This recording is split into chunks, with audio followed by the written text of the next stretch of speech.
These guys are ridiculous. These guys are ridiculous. Now, how about them damn Celtics? And we are back with another episode of How About Them Celtics. Sam and I are here recording on Monday, July 1st. July is already here. That's weird. But we have plenty of Celtics stuff to talk about today because I slept in today for the first time in like a few days because I was out this weekend with some friends, and then I stayed up late last night to keep writing. And Woj decided, you know what? Jack, sleep. Celtics news time. And so we're talking about it here. Ready to rock. Sam, how you doing? It's been a day. Roller coaster of a day. We've got all of it ahead for you. We have the Derrick White extension, the ownership news, and then we'll go through some free agency stuff around the league, rank our favorite signings, talk about some other news, and we'll get to the rat list. Going to have a great show for everybody listening today. Make sure you subscribe to the channel, leave a like, and comment. Tell us what you thought. Tell us what you think of all the current events, and email us, hbtcpod@gmail.com. Yeah, subscribe. We're almost at 3,000 subscribers, which is wild. We'd appreciate it very much. But let's start with Mr. Derrick White signing an extension with the Boston Celtics. Hold up. I'll pull the graphic up. I know Woj tweeted it out, so I'll put it on the screen for y'all. But for all those worried about Derrick White potentially not being on the team, et cetera, worry no more. 4 years, $125.9, effectively $126 million extension for Derrick White. Comes out to around a $31.5 million average annual value. I feel like that's very, very, very fair money for a guy like Derrick White. Noah and I did the free agency stream yesterday, and she said, I feel like I would pay Derrick White more in a 4-year deal than Paul George right now. And I thought that was a little crazy. Like, I get it. As a big Derrick White fan, I get it. I think that's taking it a step too far, but 31.5 mil for Derrick White, especially with the context of you can't, like, it's not like you're going to add anybody else outside of him. Perfect deal. Great player. Deserved. Shout out Derrick White. Yeah, I mean, we all agree, like, he deserves it, especially, like you mentioned, some of these other contracts going around. This feels like a bargain deal. This feels like you're getting a tremendous value with that cap slot, despite paying him the most amount of money you could have possibly paid him in this situation, which was 31.5 per year. But it gets done a year before it necessarily had to, even though this felt like it was the ideal time to get a new contract for Derrick White. He could have waited a year and tried to test the waters and garner a little bit more money, and he didn't. He decided he liked being here. He decided he enjoyed being a part of the team. He likes the city, and this really felt like something we were on a collision course for, really, for 2 months, 3 months. We first had kind of the heads up that this is the time for it to happen. Then when media day happened for the finals, they asked Derrick White about Boston. He's like, I love being here, blah, blah, blah, blah. Then once the season actually ended, they win the title. Reports start to trickle out from both sides, just kind of like Celtics really want to keep him around. Derrick White seems happy here, and both sides are going to work towards a deal. And now today you finally get the notification. It's done. Everybody throws a party. And the Celtics have 5 of their top 6 locked up for the foreseeable future. I guess Horford's only next year, but how much longer is he going to be locked up for? True. Just waiting on the Tatum extension now at this point, which also feels like a guarantee. For sure. I mean, like I said, Derrick White's worth this amount of money. How well he's played throughout his time with the Celtics. We'll take it off the screen now. He's a $30 million player, and that's not crazy. I remember the first, I don't want to say discussion or whatever, like the first thought of, oh, this might be a $30 million player. I remember it was me, Bobby Karitsky, and Cam Tabatabai all went to the driving range. And we were talking, and as we were there, Dejounte Murray signed his extension with the Hawks, and that was like $30 million a season. And we're like, wow, that's a lot of money. And then we were thinking, like, okay, but the CBA is going to come in. That's how much players going to be played. And we compared it as like, okay, who would you rather have on your team right now, Derrick White or Dejounte Murray? And it was like, I guess that's fair. Like, Dejounte Murray's probably a bigger body and probably can hold up a little, but Derrick White's, I mean, all defensive 2 in a row. He's a better shooter, like probably Derrick White. And now Derrick White gets an extension for a little bit more, like the slimmest of margins more for what than what Dejounte Murray signed in Atlanta with. You have to imagine the Tatum one is coming, if not maybe next summer, so he can, I don't know if he'll make more money next summer. I think he's fine either way, so it doesn't actually matter, so he can sign it whenever. But like that is the most obvious extension of them all. So you have to imagine it'll be here eventually. And yeah, past that, like shout out Derrick White. You keep the core together. Everyone's on the team moving forward. The only other one that you could probably see this summer outside of Tatum is maybe Sam Hauser. John Hollinger had some rumblings of that maybe getting done this summer. And then, I mean, if you get Tatum and Hauser, well, first, if you just get Tatum done this summer, that's the first 6 locked up for the foreseeable future, plus Pritchard, which is incredible. And then you also re-sign Nemi and Cornette and all that stuff. If you get Hauser done too, that is your top 7 players in the rotation who that was your playoff rotation locked up for at least the next 2 years. And that's an incredible feeling as a championship team. So shout out to the Celtics for getting this job done. Shout out to that motherfucker, Brad Stevens, man. Like, come on. Like, anytime they do something, and this isn't even just because he got the extension done, but getting Derrick White in the first place. Like, I was writing a article for Hornet site I write for Swarm and Sting this morning, or I wrote it for this morning last night. And it was basically like the full details of the Gordon Hayward trade just finished now. And because there was a 2024 second round pick in that trade. And so like they didn't see the labors or the fruits of whatever of that trade until now.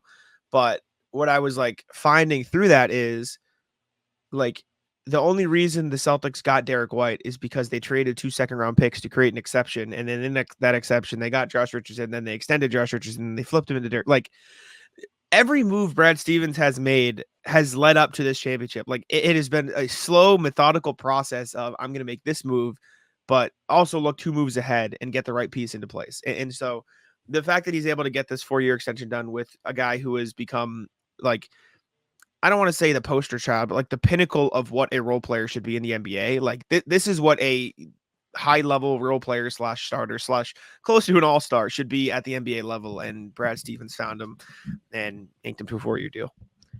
Yeah. Knocking the extension out before the season is really important too, because you eliminate the whole, what's his motivation? Is he going to leave? Probably creates a little bit of an uncertainty amongst the locker room if you're just sitting there thinking about it all season. So Brad Stevens knocking this out this year in 2024 is massive going forward. Also, just to pile onto the Hauser extension, I believe when we learned that Hauser was going to opt in, we also learned that the 2 sides are going to kind of work towards an extension in the coming weeks leading up to July 9th, I think they said. So just keep your eyes out for that if you're listening. Love that. Shout out Hauser. Shout out Derrick White. And like I said, shout out that motherfucker Brad Stevens, man. Beast.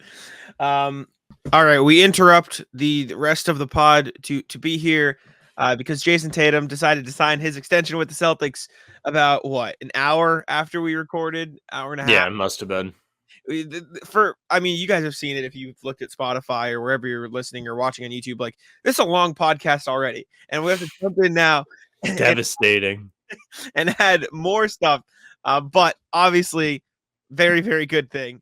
Jayson Tatum signs his max contract extension with the Boston Celtics, as first reported to him by Mr. Chris Haynes. I know. I saw that. That was huge. Yeah, big scoop. However, unfortunate for Chris Haynes, I believe the details are a little bit wrong. I think it's 314, not 315. However, we'll give him the pass because this is a giant breaking news thing that Chris Haynes did break. 5-year, $314, I think, $1 million supermax extension. It's the largest contract in NBA history. Going to end up being on average around $63 million per year. I believe that's probably why Chris Haynes got confused, because 63 times 5 is 315, but I think it's technically 62.8, which is so. Regardless, Jayson Tatum back with the Celtics through the 2029-30 season, I believe. 5-year contract extension. Going to be in Boston for a long time.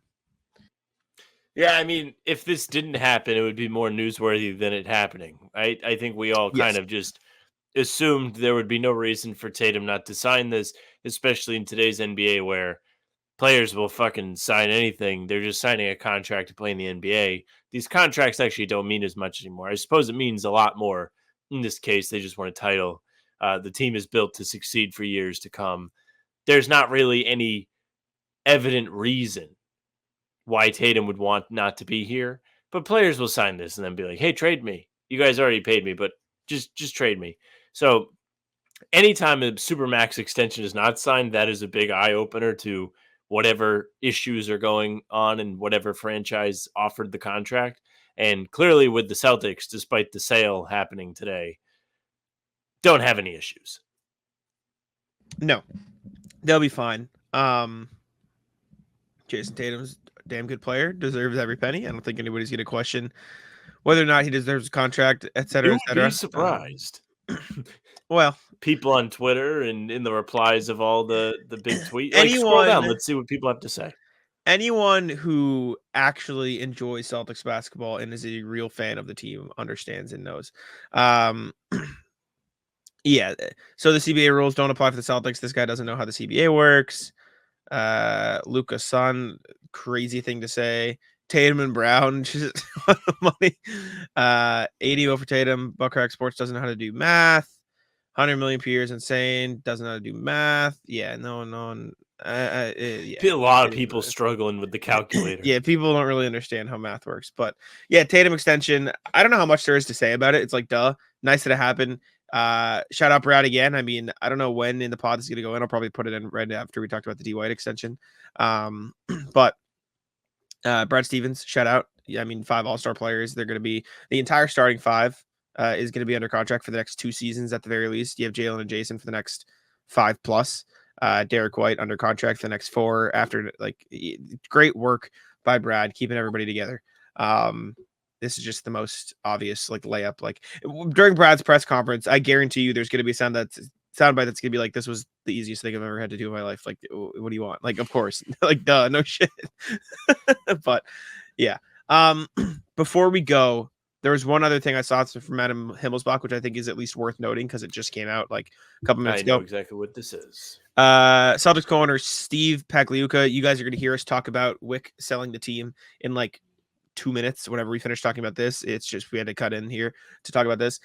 Statement from Pags. I'm grateful and thankful for the 21-year partnership I have enjoyed with Wyc and Irv Grousbeck, the Epstein family, and all the incredible Celtics investment partners. It's been a remarkable run that resulted in 2 NBA championships for the best and most passionate fans in professional basketball, capped off with an amazing duck boat parade last week in Boston. Along with the championships, we are most proud of the growth of our community impact efforts and the dedication of the investor group, coaches, players, and staff to helping community members who are in need. Being a co-investor and managing partner of the Celtics has been a great honor and a labor of love. I hope to be a part of the Celtics moving forward and will be a proud participant in the bidding process that has been announced today. So Pags is still in, 10 toes down. Sounds like he still wants to be a big part of what's going on. And that is a very good thing because as much as Wyc loves the Celtics, Pags also loves the Boston Celtics. So great to have him around. Great to have him still be a big face in the organization. It would be great for him to take over. It really wouldn't feel like anything has changed. No, and it's important because when you look at the whole ownership shift thing, it's like it's only as bad as whoever the replacement is, right? Now, the problem with Wyc leaving is that it's very difficult to find somebody that loves the Celtics and has money quite like Wyc does. However, yes, Pag up there, yeah, would be one of those guys who would probably fall under that category. But yeah, just another thing that came up. Thought it was definitely worth noting. Had to for bring sure it up. is. Shout out Pags. Would be sick if this whole thing would just like happen. We talk about it forever, and it's just like, yeah, actually, it's just gonna be Pags. Pags is just gonna be the owner. We'd be like, hell yeah, let's go, Pags. Fuck yeah, I love that, brother. Together. Yeah. Anything else? I think that about covers what we were talking about. Yeah, no, I think we'll go back to the rest of the lengthy pod. I had somebody I went to high school with. Shout out Alex. He messaged me like we were just chatting. He just randomly like messaged me. He's like, hey, I like what you're doing, et cetera, et cetera. I haven't talked to him in years. I played tennis with him. He's like, what do you think of like who could potentially buy the team? And I got me thinking. I'm like, I genuinely have no idea. We didn't even talk about that on the pod, but like I genuinely just have no idea. I don't follow like who is rich Not for us. like sports. Yeah, I have just no idea who could possibly buy the team. Like I mean, and I wouldn't even know like how to search for something like that. Like, what am I supposed to do? Richest guys on the planet? Like, how am I supposed to find that? Like, that's you could win like Powerball and you couldn't buy the team. Yeah, it's impossible to project. Like, you'd have to look. I'm sure we'll see rumblings in the coming days and weeks, but we kind of crazy back in the day. You could win Powerball and then buy the team, but now you can't. Very cool. Anyways, we're gonna throw it over the rest of the show. I think you guys are gonna hear us talk about the sale in the next like 20 minutes. So yeah. Next thing, other big thing of the day, Wyc Grousbeck is reportedly selling the Celtics. This was the one that came out of nowhere. Derrick White, I was asleep for both, so they both came at the same time for me. But the Derrick White extension came first, and then not long after, again, I'll pull it up because I believe Woj tweeted it out. Not long after, a report from Woj surfaced stating that the Celtics owner, Wyc Grousbeck, the majority ownership group is planning to make the franchise available for sale. The investment group purchased the team in 2002, massive development for one of the sport's most valuable properties. Just a giant, like, this is the definition of a Woj bomb. King of the fourth quarter tweeted it like, this is bigger than any free agency news that came out today. And that includes Chris Paul, which came out at 3:30 in the morning. Paul George. They came out at 3:30 in the morning. A massive news. Wow. Just no one saw this coming. I don't think. The Celtics put out a statement that I believe Keith Smith tweeted out. I want to find the statement so I can read that verbatim as well. I've got the statement on the sheet. Yes, perfect. Celtics said Boston basketball. I wanted to put it on the screen though. Boston basketball I see. Okay. Partners. Yeah. No, you're good. I'll just read it. It's fine. Boston Basketball Partners LLC, the ownership group of the Boston Celtics, announced today its intention to sell all shares of the team. The controlling family, of the ownership group, after careful thought and internal discussion, has decided to sell the team for estate and family planning considerations. The managing board of ownership group expects to sell a majority interest in 2024 or early 2025, with the balance closing in 2028, and expects Wyc Grousbeck to remain as the governor of the team until the second closing in 2028. Like I said, big news out of nowhere. No one was really expecting it. But yeah, Wyc Grousbeck is going to be... Am I saying that right? I feel like I'm more... Wyc Grousbeck, correct? Is it Grousbeck? Might be Grousbeck. Wyc is selling the team. That's the point that I'm making. So you weren't awake for it. No, this was the ultimate just... Holy shit, they paid Derrick White. Yay. To, oh my God, the world's ending. Like, within a half hour. Clay just signed with the Mavericks, sorry. Oh, he did? Yeah. Clay Thompson, I don't know 3 if you years, read the sheet, Jack, but we'll get to that. I'm teasing. But no, this was terrible news right off the rip. I mean, I'm terrified because it feels like this second closing is going to line up with a lot of the big contracts the Celtics have. Like Jalen, Jayson, both going to be very close to the end of their contracts, if not at the end, by the time Wyc's gone. Then you have whoever else comes in and, they'll probably be the face of dismantling the team and breaking things up in the end of success with the Celtics. Yeah, so the Celtics currently salary cap, their current books. Drew Holiday will be off, has a player option for the 2027-28 season. Kristaps Porzingis will need an extension by the end of the 25-26 season. Tatum will extend before then.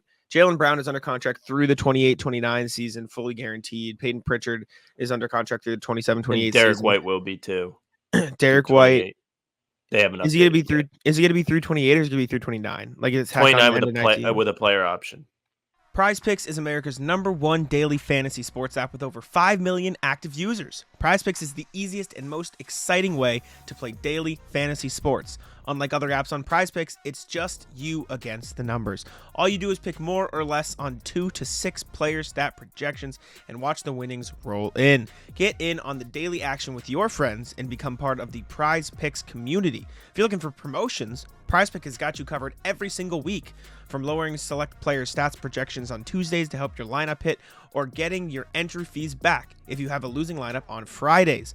Prize Picks is available in more than 30 states across the country, including California, Texas, and Georgia.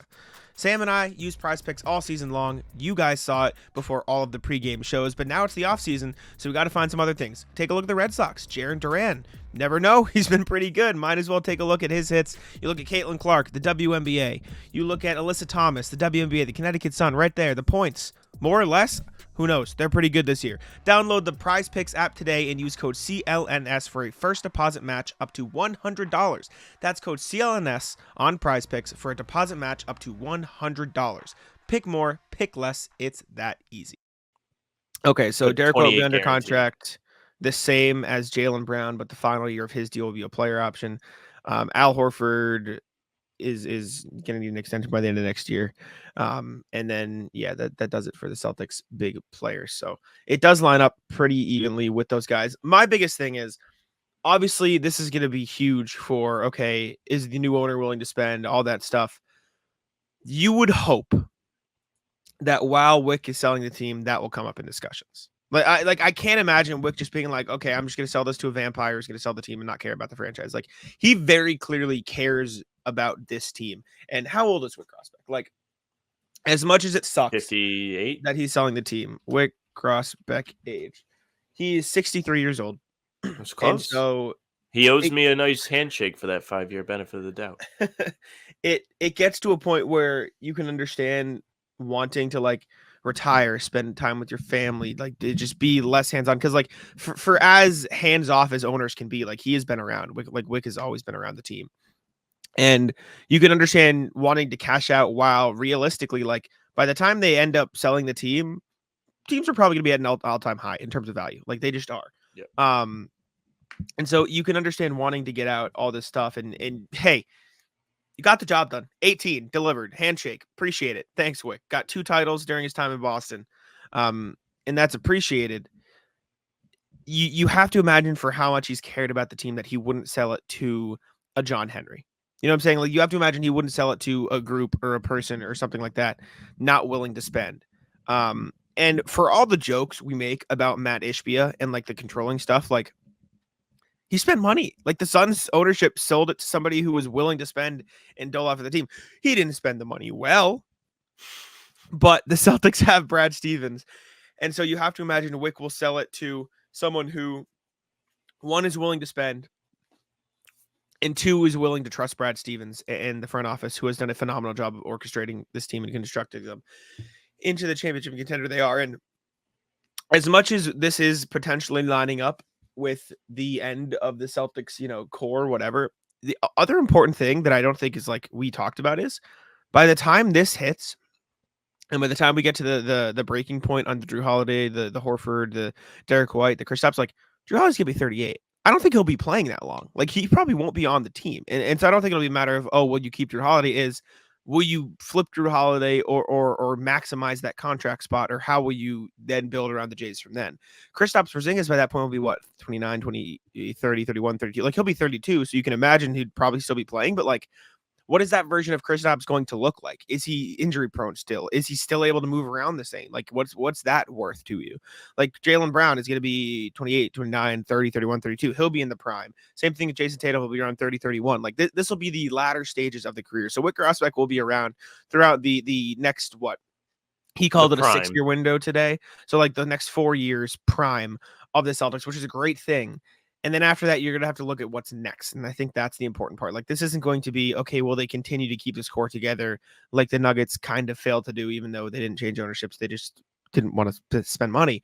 Like, it'll be, okay, how do you maximize the next window of this core? And you have to hope and imagine that Wyc Grousbeck would be willing to sell it, the team, to somebody who will be willing to spend and keep the same group intact. Or let me rephrase, maximize what the next, version of this group could look like. Scary. It's very scary to me, because I agree with you. Like, I think Wyc is going to have his best interest in mind, but also the franchise's best interest. Like, he said it numerous times.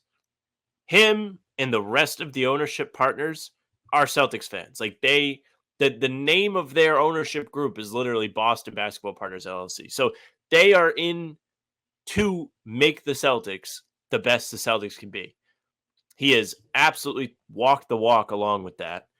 And he's spent and spent and spent and spent to keep all of the talent around the Celtics. Specifically with this group, he's putting his money where his mouth is. It is kind of funny the Derrick White news came, and we were like, oh my God, like, he's really doing it. He's spending. And then it's like, actually, see ya. But yeah, that's not exactly the case.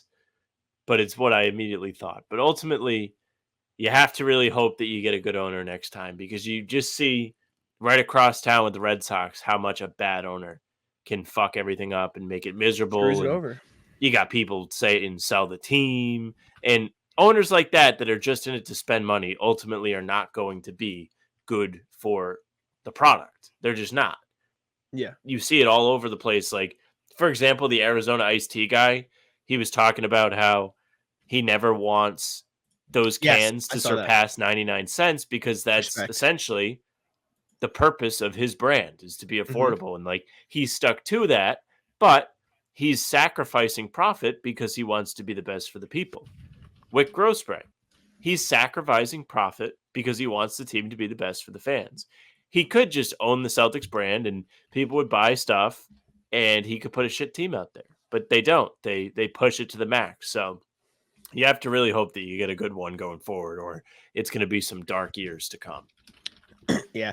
And I mean, I think the important thing to note as well in the context of this is like how dark can the years be if they're willing to bring back Jaylen Brown and Jayson Tatum? You have to spend that money anyways. Like the cap is going to grow and you're going to have room for at least 2 max players under the cap anyways. And you have to imagine those will be the 2 guys they choose to keep around. And even if they're not, you'll definitely keep around one of them and flip the other into valuable assets to help the other, like whatever. But regardless, you're definitely not going to have Al Horford by that point. You're definitely not going to have Drew Holiday by that point. You might not have Kristaps by that point purely because the injuries are really catching up to him at this point in his career. Clearly, you have to assume you'll still have Derrick White. And so if you can build around a team of probably Tatum, Brown, and Derrick White, you're going to be a good team regardless. It's just a matter of if you'll be willing to spend to put the extra stuff over the hump. And I think this is also important. I don't want to call this lightning in a bottle, but it was like crazy impressive that Brad was able to put this number of this caliber talents on the same team at the same time. Like this is not a normal thing. I'm not expecting the Celtics to have 5 all-star caliber guys on their team for 2 decades now. Like that is just that is an unreasonable like line of thinking to expect them to have that, because like that's not a thing teams have. Like the only other team that's had something like that in the last 2 decades has been the Warriors, and they didn't even have 5 all-star caliber players. Like Kevon Looney and Andrew Bogut weren't out there making all-star teams. Well, Bogut did at one point. Was Andrew Bogut ever an all-star? I'm getting off track now, but I don't think so. You get the point. Like this is not a way of constructing a team that is normal. And so if you can build around Tatum, Brown, Derrick White, and role players, you'll still have a chance to win a championship. It's just a matter of willing to spend to keep those 3 together, and then also being willing to spend the MLE, also being willing to spend on extensions to keep guys like Peyton Pritchard, Sam Hauser around. Like those are the fringe stuff that I think is going to catch up to new ownership that we're going to have to see. But at the very baseline, like I don't think this is reason to panic necessarily. And especially not in the immediate future, because you still have this core for the next 4 years regardless. The only like potential bad thing that I don't want to say worry about, but like popped into my head is the first process of the sale is going to happen in the next 1 or 2 years, right? So Correct. we're going to see the first, like, okay, this is who it's going to go to. This is what's going to happen. And first of all, the fact that they said maybe in 24, maybe 25, either means guys are most likely that people are going to flock to buy this team, or Wyc already has people in mind who could want to buy the team. But regardless of what it is, the thing that I potentially worry about the most is, even if Wyc doesn't have somebody in mind, which again, he might, and he might not, whatever, is if he is selling it in this world that I don't think exists, if he ends up selling it to a vampire, like somebody who is not willing to spend, who wants to sell, who doesn't want to spend all this stuff, right? Which again, I don't think he'll do.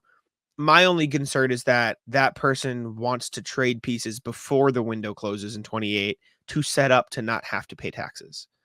You know what I'm saying? Like he wants to trade players before then, so he won't have to pay the taxes once they get there.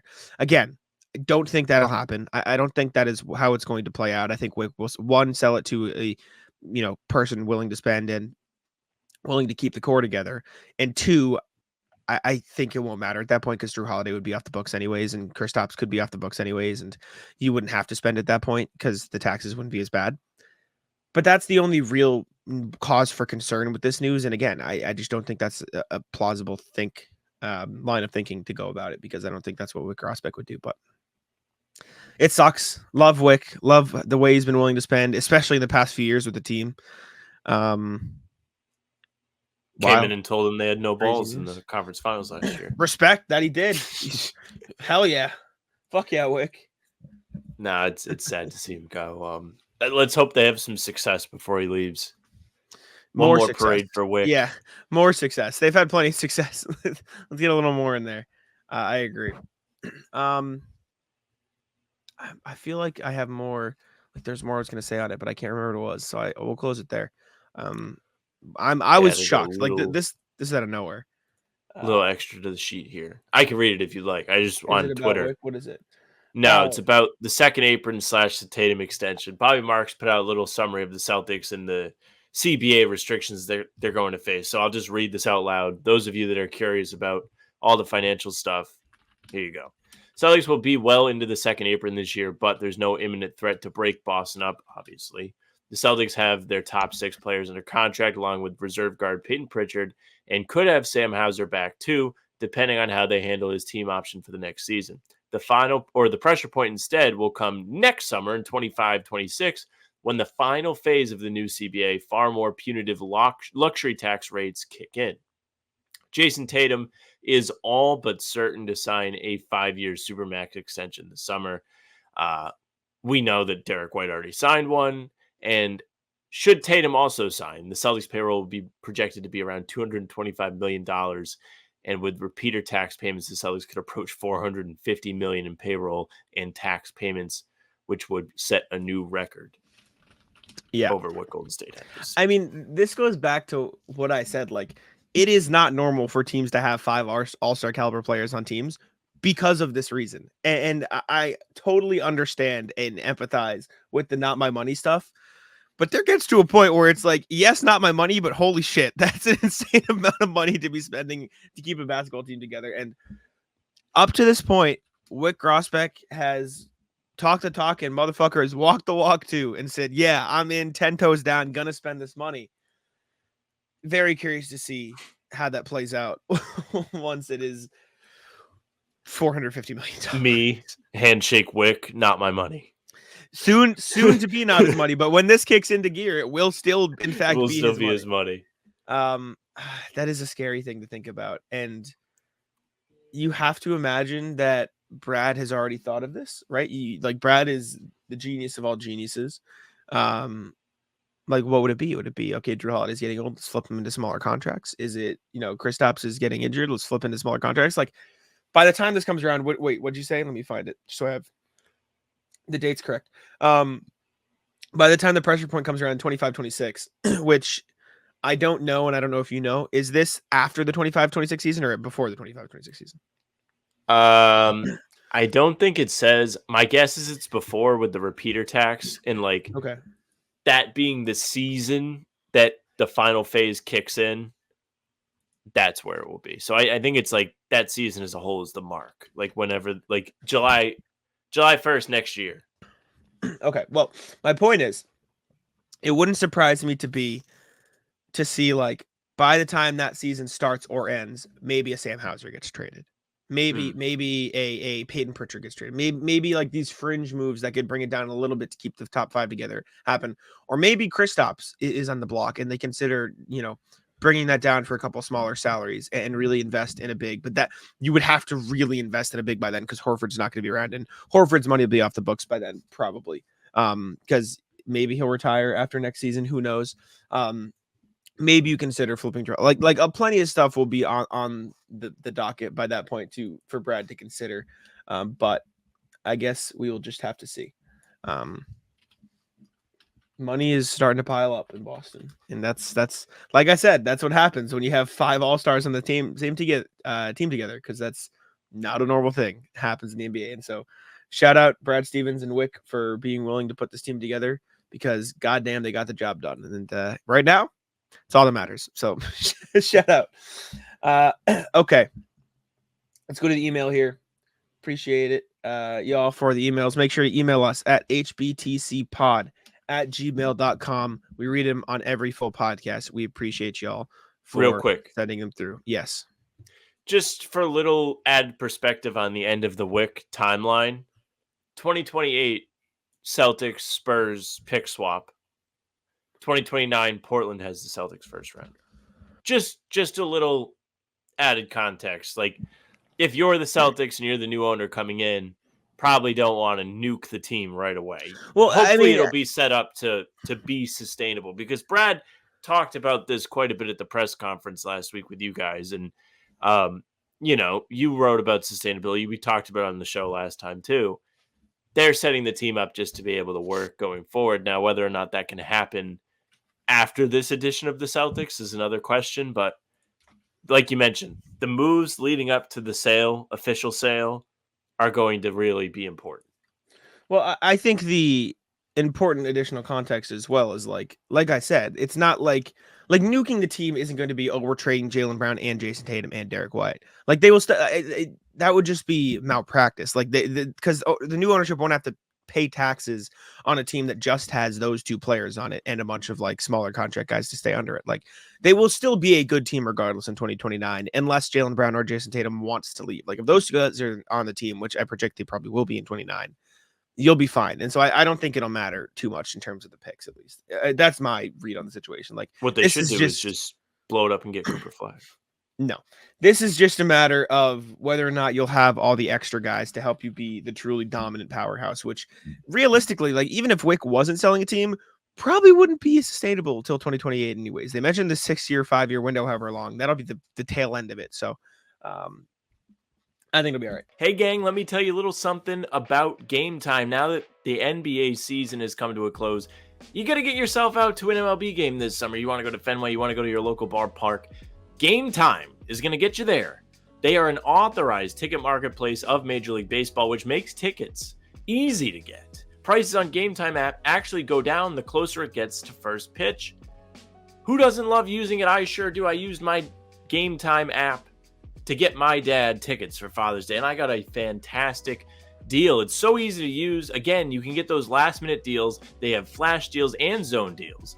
It's easy. You can take a look at your seats on the app to see what the view is going to be like before you get there. You don't want to get stuck behind a pole. I'll tell you, that happened to me once. It was not fun. Again, last-minute deals are fantastic on Game Time. You can save up to 60% off buying those last-minute tickets for sports, concerts, comedy, theater, and more. Download the Game Time app, create an account, use code CLNS for $20 off your first purchase. Terms apply. Again, create an account and redeem code CLNS for $20 off. Download Game Time today. Last-minute tickets, lowest price, guaranteed. Anyways, like I said, email time. Email us, hbtcpod@gmail.com. We'd appreciate it very much. Let's see what y'all have to say. I believe RJ has a few to kick us off here. First up, RJ. Welcome to Virtual August. If you love someone, let them go, or at least decline their option. Afternoon, guys. Do you have any details on how declining the team option on Cato or Brissy declining his player option helps them stay in Boston on better terms for both sides? Also, out of curiosity, how long does the current CBA run till? Be well, RJ. Well, Cato's back. Brissett is not, and he might look to get more playing time. I don't know about the CBA. How long does current NBA CBA run to? Don't know the question. Runs through the 29-30 NBA season. So, but they have the ability to opt out ahead of or during the 28-29, following the 28-29 season. So you have a little while for the new CBA. Well, we can see that the opt-out helped Cato stay. We're waiting on Brissy, which probably won't happen. Yeah. Probably not. But kept Nemi around. Clearly, they like him. That's a good thing. Next one. Welcome to Virtual August pop quiz time. Ooh, I like quiz. Happy Pride Sunday, folks. You too, RJ. Appreciate you. Now that the Celtics have picked up, let go, or did the other immediate contract mucking about here, are the roster spots from last year that are currently open? Oh, here they are. Steve Mikhailuk, O'Shea Brissett, Luke Cornett, Xavier Tillman Sr., Nemi Ishiketa, Drew Peterson, two-way, JD Davison, two-way. Of the first five, which of the available free agents are A, willing to sign at the veterans minimum, and B, better than re-signing our own free agent in terms of the C's, helping the C's win Banner 19 in the 24-25 season? Be well, RJ. Well, Cornett and Kata are now back. Everybody else on this list is not back, so that means the Celtics would have 1-2 open standard roster spots because they do have to bring in Baylor Shireman, so he's going to take one of them automatically. And then Anton Watson maybe would take a two-way deal there, or maybe a standard one, so you have to keep that in mind as well when looking at Peterson, J.D. Davison, and, I mean, there will be a third two-way spot available as well. So, yeah. It's good that Nemi and Cornett are back. I mean, we did the video on it. I think it's pretty positive. Like, both of those guys are quality players. They're quality rotation options. And having them, especially with Porzingis, assumably missing the first couple of months of this season, is going to be important. And Nimi feels like he still has a little bit of an extra rung to climb on the ladder in terms of his skill set. So once he becomes a finished product, I think he's going to be pretty solid. Yes, sir. I agree. I'm a fan of Nimi. I'm buying the Nimi stock this summer. As someone who was Cornette over Nimi, which I think is still true, I'm buying the Nimi stock going into next year. RJ, the greatest vibesman, even in folks, of course it was Luke. It had to be. Not only the first stay ready guy to sign back with Boston, but the first free agent announcement overall. That's being ready when your number is called. I am overjoyed that both he and Nimi are back with the Celtics, not only for what it means to the Boston center rotation, but for what it means to the organization and the fans. Red always said the Celtics are more than a team. This carries that torch forward. Winning plays can come at any moment from any direction made by anyone. It's great to welcome back Luke and Nemish, a pair of Celtics champions. Be well, RJ. A pair of Celtics champions. I like the sound of that. I'm a big fan of that phrasing, RJ. Hell yeah. Celtics get 2 signings with championship experience. Who wouldn't want that? They do. Yeah, this is fun. Noah and I were on the stream when the Luke thing happened, and the reaction was just I was watching. Watch it? Yeah, my plans hadn't started yet, so I was just hanging out, making sure everything was going okay. We refreshed right at 6, and it was just Luke Cornette has signed a 1-year deal. Yep. We were like, let's go.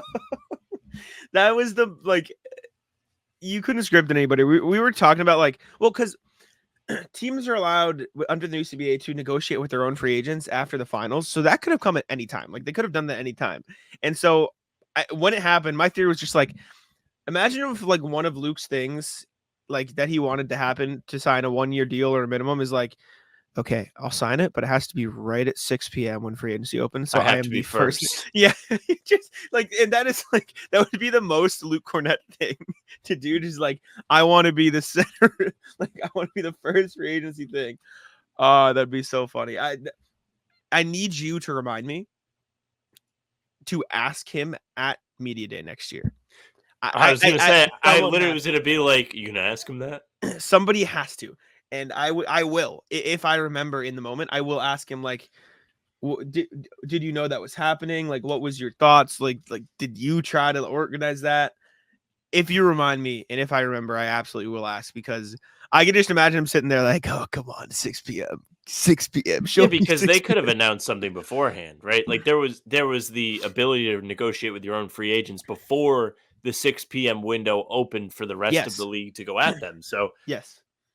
I actually would not be shocked if your theory was correct. Yes, which is incredible. Incredible. All right. Last email from Philip. Clear or green lens? Fellas, with love and respect to New York and Philly, that's not love and respect. Going to get it done, not even close. Also, thank you for putting a metal bomb shelter ceiling on yourselves. I know it's a good story that New York has gone from irrelevant to a top East team, but it isn't going to beat the Celtics. Yes, their defense is now completely solid, and their regular season might even win the East. But where are the points coming from in the playoffs? Do they really think Brunson and Randall will outscore the Celtics? Is OG even going to be available? Is there a single legit scorer off the bench? It is going to be beautiful as the New York hype machine in the regular season pumped the fans up to crippled, disappointing playoffs on 85 points per game. Delicious New York tears, delicious Stephen A tears. And Philly finally ended the Embiid era like a sinking ship taking on cargo.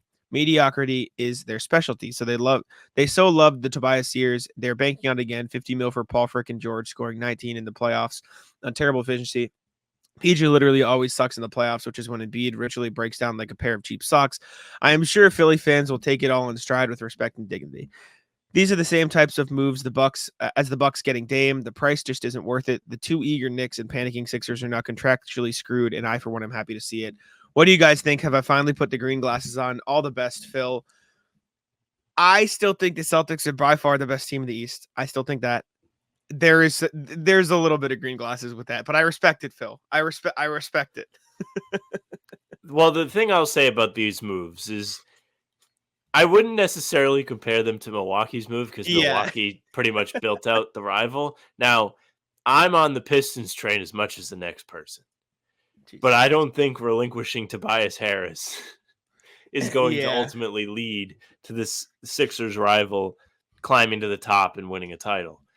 I will say, I do see the angle more so with Paul George than Bridges. Bridges was an expensive get, but he's not really a he doesn't feel like he has like this big window of expectations, right? Like it's He's not like also the most durable player on the planet, which correct is that important. too, which is important, especially playing with Tibbs. But with Mhm. Paul George, they're going to be paying him $50 million when he's 39. Hooray! Yes. They offered him a massive contract. I think Phil makes good points about Embiid. I think Max is a really good player for Philly too. So like they're going to be a real pain in the ass team. I think they're going to be a really good regular season team, and I think the inefficiencies that Paul George had in the playoffs may dwindle away with Embiid out there. But that's a big Yes. if. Is Embiid going to be healthy in the playoffs? You know, all of that. Yep. So you'll see how that one works out. The Knicks feel like they're going to lack some depth. They just lost Hartenstein today, which we can talk about in a second. Big. Yeah. And that's a big loss for them. But I still think like the fit is okay. Like Bridges is going to be a secondary scorer for them, and it'll take more off Randall's plate. Like if I'm the Knicks, I just don't want to rely on Randall. Brunson has proven he can really score big in big games, but Randall's just like a go out there and pray guy. Like he's the NBA equivalent of fuck it, the guy's down there somewhere, the quarterback throwing the pass. He's like doing a spin move, fumbling around. Fuck it, the basket's up there somewhere. I think Julius Randle was better later in that season, and I think the Knicks would have been much better with him on the court in the playoffs. And I think he'll be better as a probably third option in New York this year. All that said, like I mentioned, I still think the Celtics are by far the best team in the East. I do think the Knicks now are probably the best equipped Eastern Conference team to guard the Celtics. Like you've got a defensive player of the year candidate in Mikal Bridges, who will probably get back to more of that now that he's in a space where he doesn't have to be the number one option. You have, and as far as the points, like Jalen, let's not act like Jalen Brunson wasn't scoring 1 million points in the playoffs last year. And Mikal Bridges is like an easy 20-point per game scorer. Julius Randle will definitely, for as much as you don't like him, which whatever, like he'll help their scoring and playmaking. And so I think that'll improve their offense by having just another hub out there that they can run some things through. I think the Knicks are probably the second best team in the Eastern Conference now behind the Celtics. I would probably put Philly next and then Bucks fourth, depending on what they look like. But I think if anything, the East is stronger this year than it was last year. And it'll all come down to injuries. It'll all come down, what 6 seed makes a run, what team gets hurt, what happens here, this, there, the everything. Like, will the Celtics get hurt? Knock on wood. Like, there's so many factors that could happen leading up to it. But I definitely do think the Eastern Conference is stronger than it was last year, especially in terms of the top end teams. Well, yeah, the top end teams are for real. Like the Knicks are deep, or at least I don't know how deep I want to say they are, but their talent is more widespread now, if that makes sense. They have several guys in the starting lineup that are all league caliber players, whether that means on the defensive end or the offensive end. Now you've got Philadelphia with Paul George. They took Tobias Harris and made him Paul George. And if you're Philly, that feels like it's very free. You didn't have to go up any draft capital. You did lose some role guys, like Nick Batum's not going to be there anymore, but they ultimately improved. They just lost Anthony Melton too as we record this. I don't know. It's going to be interesting to see where all of the Eastern Conference teams stack up, who falls off, who kind of takes a step up, because there's room for that stuff too. Like we'll get into it with some of these minor moves. Like some of these teams feel like they're ready to go up and get in the play-in / playoff conversation or territory, and they're actually going to do it. Hornets made a move. Sorry, I didn't see that either. I probably need to write The Josh Green one. Yeah, I didn't see that while we were recording. All right. I'm still getting the final pieces of the. I didn't realize how much stuff. Oh my god, I haven't looked at my phone in so long. I'm looking at these Woj notifications like 15 minutes ago. I'm like, oh my god, I've just been yapping. I'm just filling out the rest of our free agency tier list. I'm almost done. I literally have like 2 players left. I have literally every single free agency move up until 15 minutes ago, dude. Which clearly there's been some more since then. How many web Ps did you encounter? I found a trick to avoid web Ps. Oh. I found a key. SB Nation sites do not use web Ps, so I just type in the name SB Nation site and it comes up in images. Wasn't SB Nation. Oh, so all right, respect. I kind of cooked. Don't worry about it. The web Ps have perished. Rip. Can you read to me what's it called? What the move is, Josh Green? So Here's my understanding of the Josh Green thing.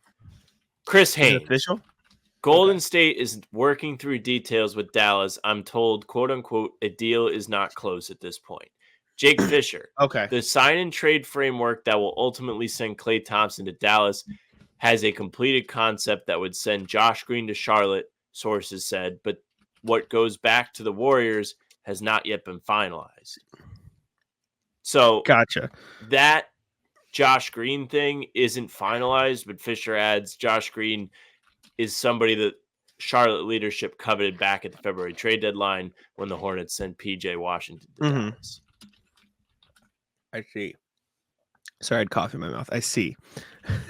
So you may not have to scramble with the Charlotte thing just yet.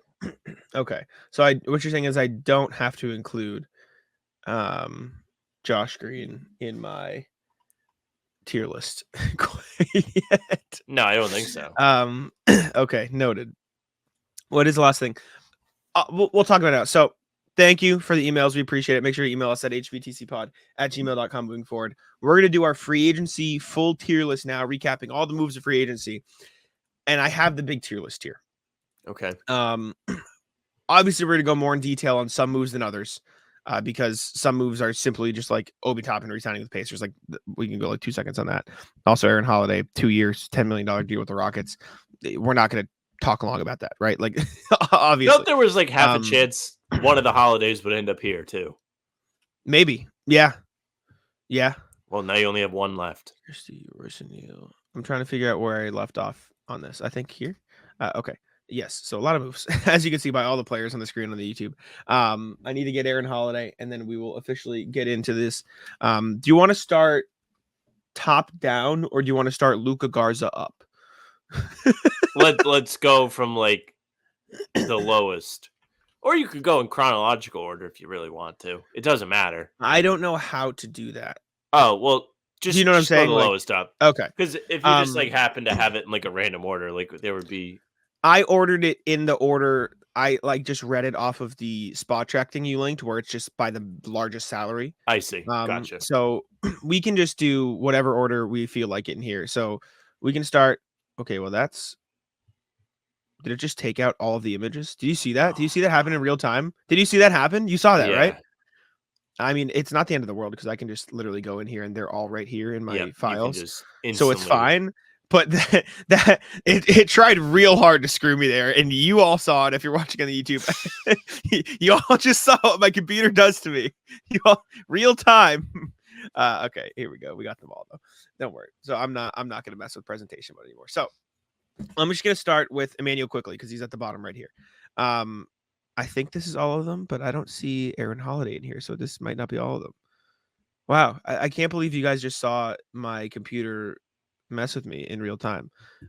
That's really annoying. I'm really pissed off now because I can't see which. Okay, Aaron Holiday's right there. I think we're good. Derrick Jones Jr., Sam. We'll start there for whatever reason, just because it's the first one I saw.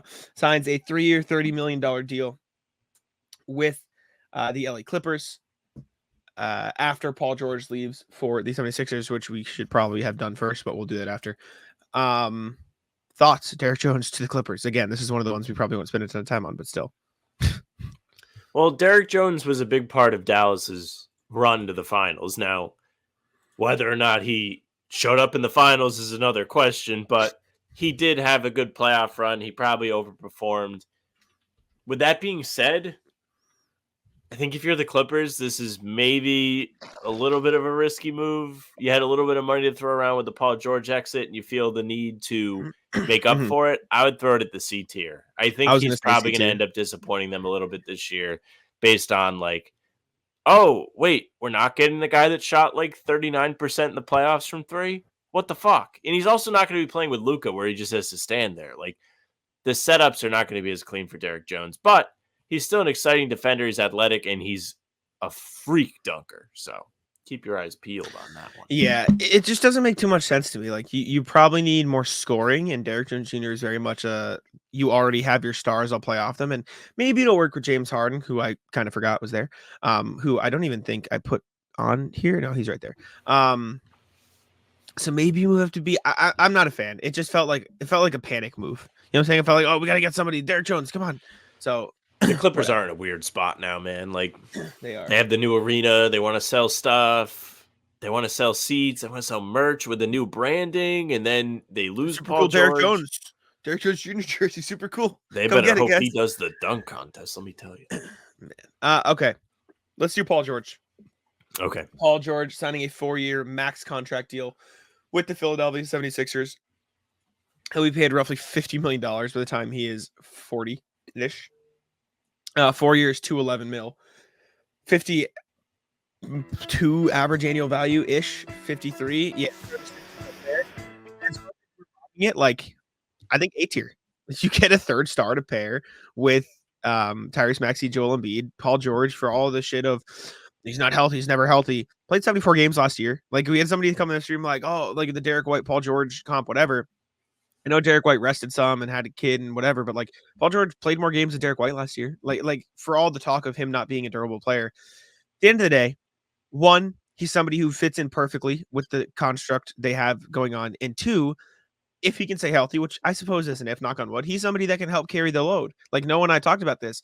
If Paul George was there when Joel Embiid got hurt, they probably don't fall as far in the standings as they do. So I like it for them. They get a third star. They still have a little bit of money to spend, which they have spent some, and they're putting together a good team. I really like the move for Philly. He plays both sides of the ball.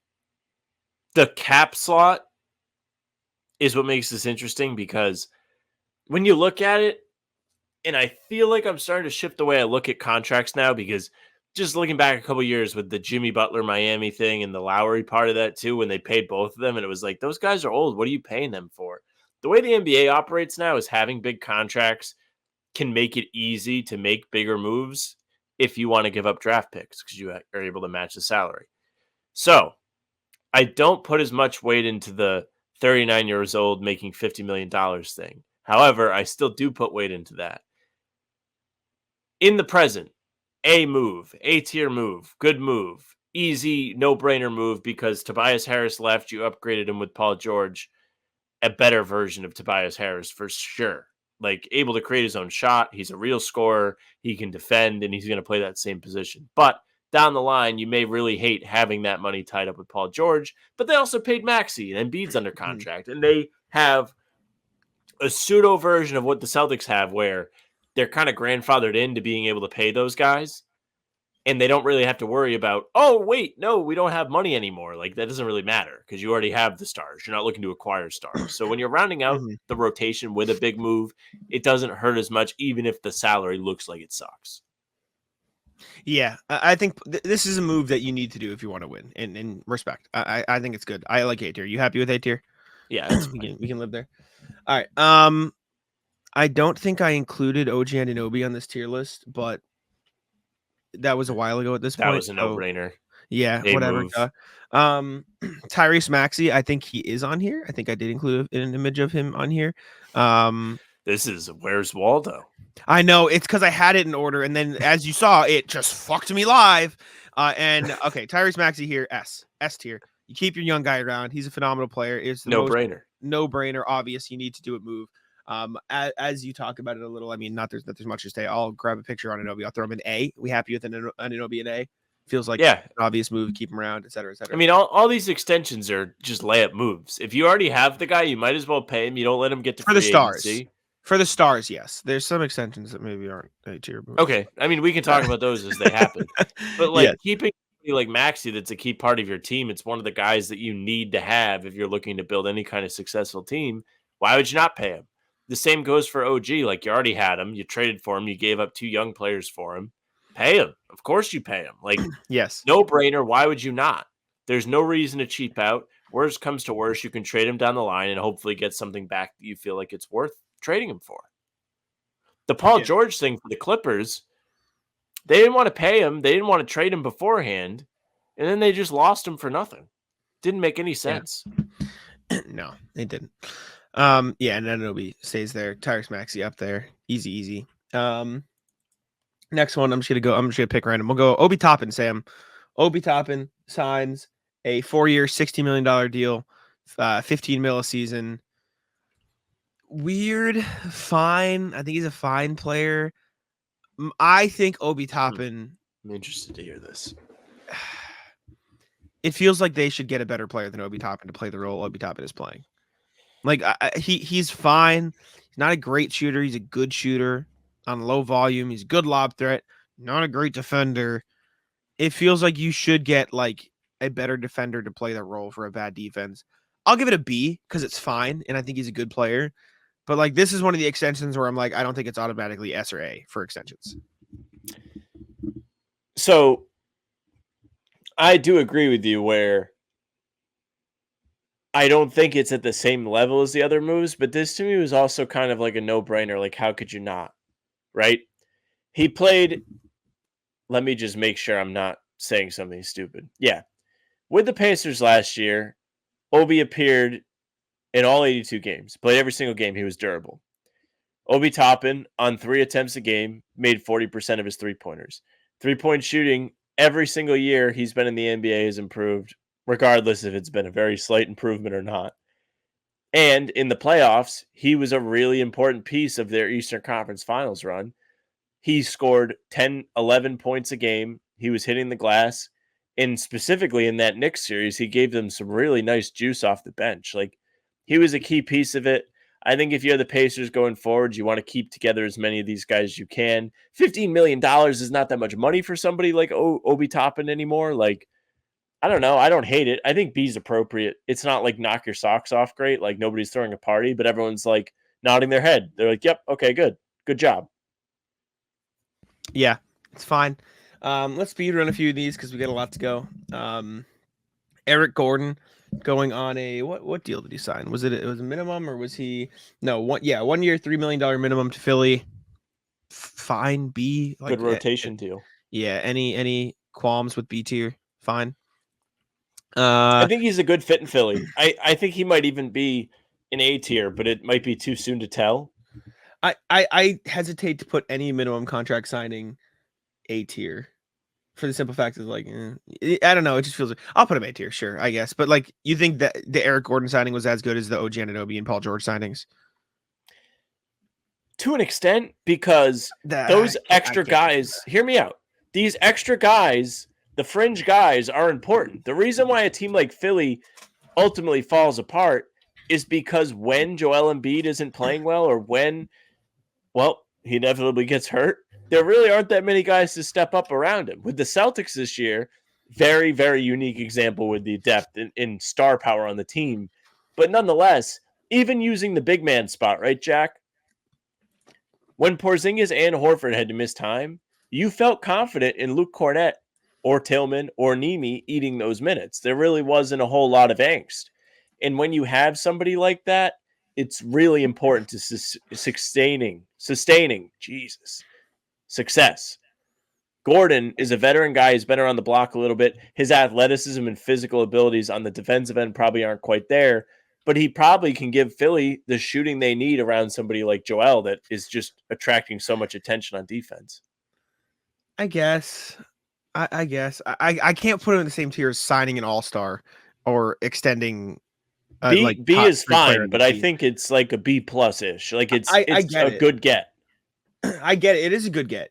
It's just there's levels. There's like, I don't know. Like it's hard to. It's good. You can find great value on a contract like that, but like unless it's like you're getting. I'm trying to think of an example of a minimum player who like completely popped and like changed the course. Like Malik Monk on a minimum, averaging like 15 points a game for you. Like that'll be like an A tier. Like that is something you can predict. But like an Eric Gordon who's probably going to play, I don't know, 15 minutes a night for them, which is good. They'll be a good 15 minutes, maybe 20 minutes. But how old is Eric Gordon? I'm getting hit with. It's going to be like 34, 35. Yeah, 35 years old. Going to turn 36 next season. I could see a fall off. I don't know. I think B's fine. I think it's a good quality rotation piece. He'll be a good player. Luka Garza signing a 2-year minimum deal with the Wolves. Not a Luka Garza guy. It's just fine. Yeah, it's whatever. Luka Garza C tier, can live with that. Let me add the couple new files that I added here, just so I have them. Okay, bang bang. Isaiah Hartenstein, 3-year contract with the Thunder. almost 90 million, going to be about 29 per season for him. A lot of money for Isaiah Hartenstein, but that's a really good pickup. Like the starting lineup's going to be what now? SGA, J-Dub. SGA Caruso, J-Dub, Chet, Isaiah Hartenstein. It's pretty damn good. It's pretty damn good. I'm between A and B. It's a really good signing for them. It's a lot of money for Isaiah Hartenstein. I'm gonna put it B. I think it's a B. I'm gonna put it B just because that is a lot of money for somebody who's probably gonna average like 10 and 10. A great impactful 10 and 10. That is a lot of money on the books. He's a hard playing player. Hartenstein was really important to what the Knicks did in the playoffs this year. He was a big force on the offensive glass. He was as reliable as anybody to put the flip shot up with his left hand and make it every single time. That was insane to watch in real time. At the same every time. So here's the thing about the Hartenstein deal. He falls into the same category as Paul George because OKC is going to have the ability to re-sign everybody that's important to them. There's not going to be this weird mix-up where it's like, oh, fuck, we have to decide who to pay. Like, why are we spending $30 million on Hartenstein? Like, no. If you want to, like, compete, like, that's your top priority as an organization, this is a good signing for you because it's an extra guy. It's a big body that you really missed in the playoffs last year. And you're going to be able to pay SGA. You're going to be able to pay JW. You're going to be able to pay Chet. If you need to keep Lou Dort around, you're going to be able to pay him. Like, just keep going down the line. Like, all of their guys are homegrown. They just paid Isaiah Joe, too, to keep him in town for a couple more years. And they paid him like $11 million a season. They are not afraid to spend, and they're clearly trying to compete. This probably makes them, what, the favorite in the West, Jack? Do you think? Yeah, I think they're probably the favorite in the West. If you can be a favorite over Denver with Nikola Jokic, but yes, I think Denver's losing people left and right. I know, but it's still Jokic, and I think you have to respect that. Tobias Harris, 2-year big deal with the Pistons. 2 years, 52. I think C tier, probably C tier. I was gonna say B, but probably C. Like, it's fine. Tobias a lot of money home. for Tobias Harris. Yeah, comes home, whatever. So, Pistons, I can see what they're trying to do. People are clowning the Pistons online. This is not like a win now move. It'll probably make your team more competitive this year, having guys that have proven they can be contributing players in the league. Tobias Harris, however, it ended in Philly. He had seasons where he's borderline been an all-star. He's not washed. I just think his role in Philly was weird and he got fed up or whatever. Wasn't comfortable with that. Tim Hardaway Jr., another guy that's actually going to be able to score for them. These guys are going to give them options if they don't think the young guys are ready. And I think it might help them take a little bit of a step up, whether that step up is a big one or a small one.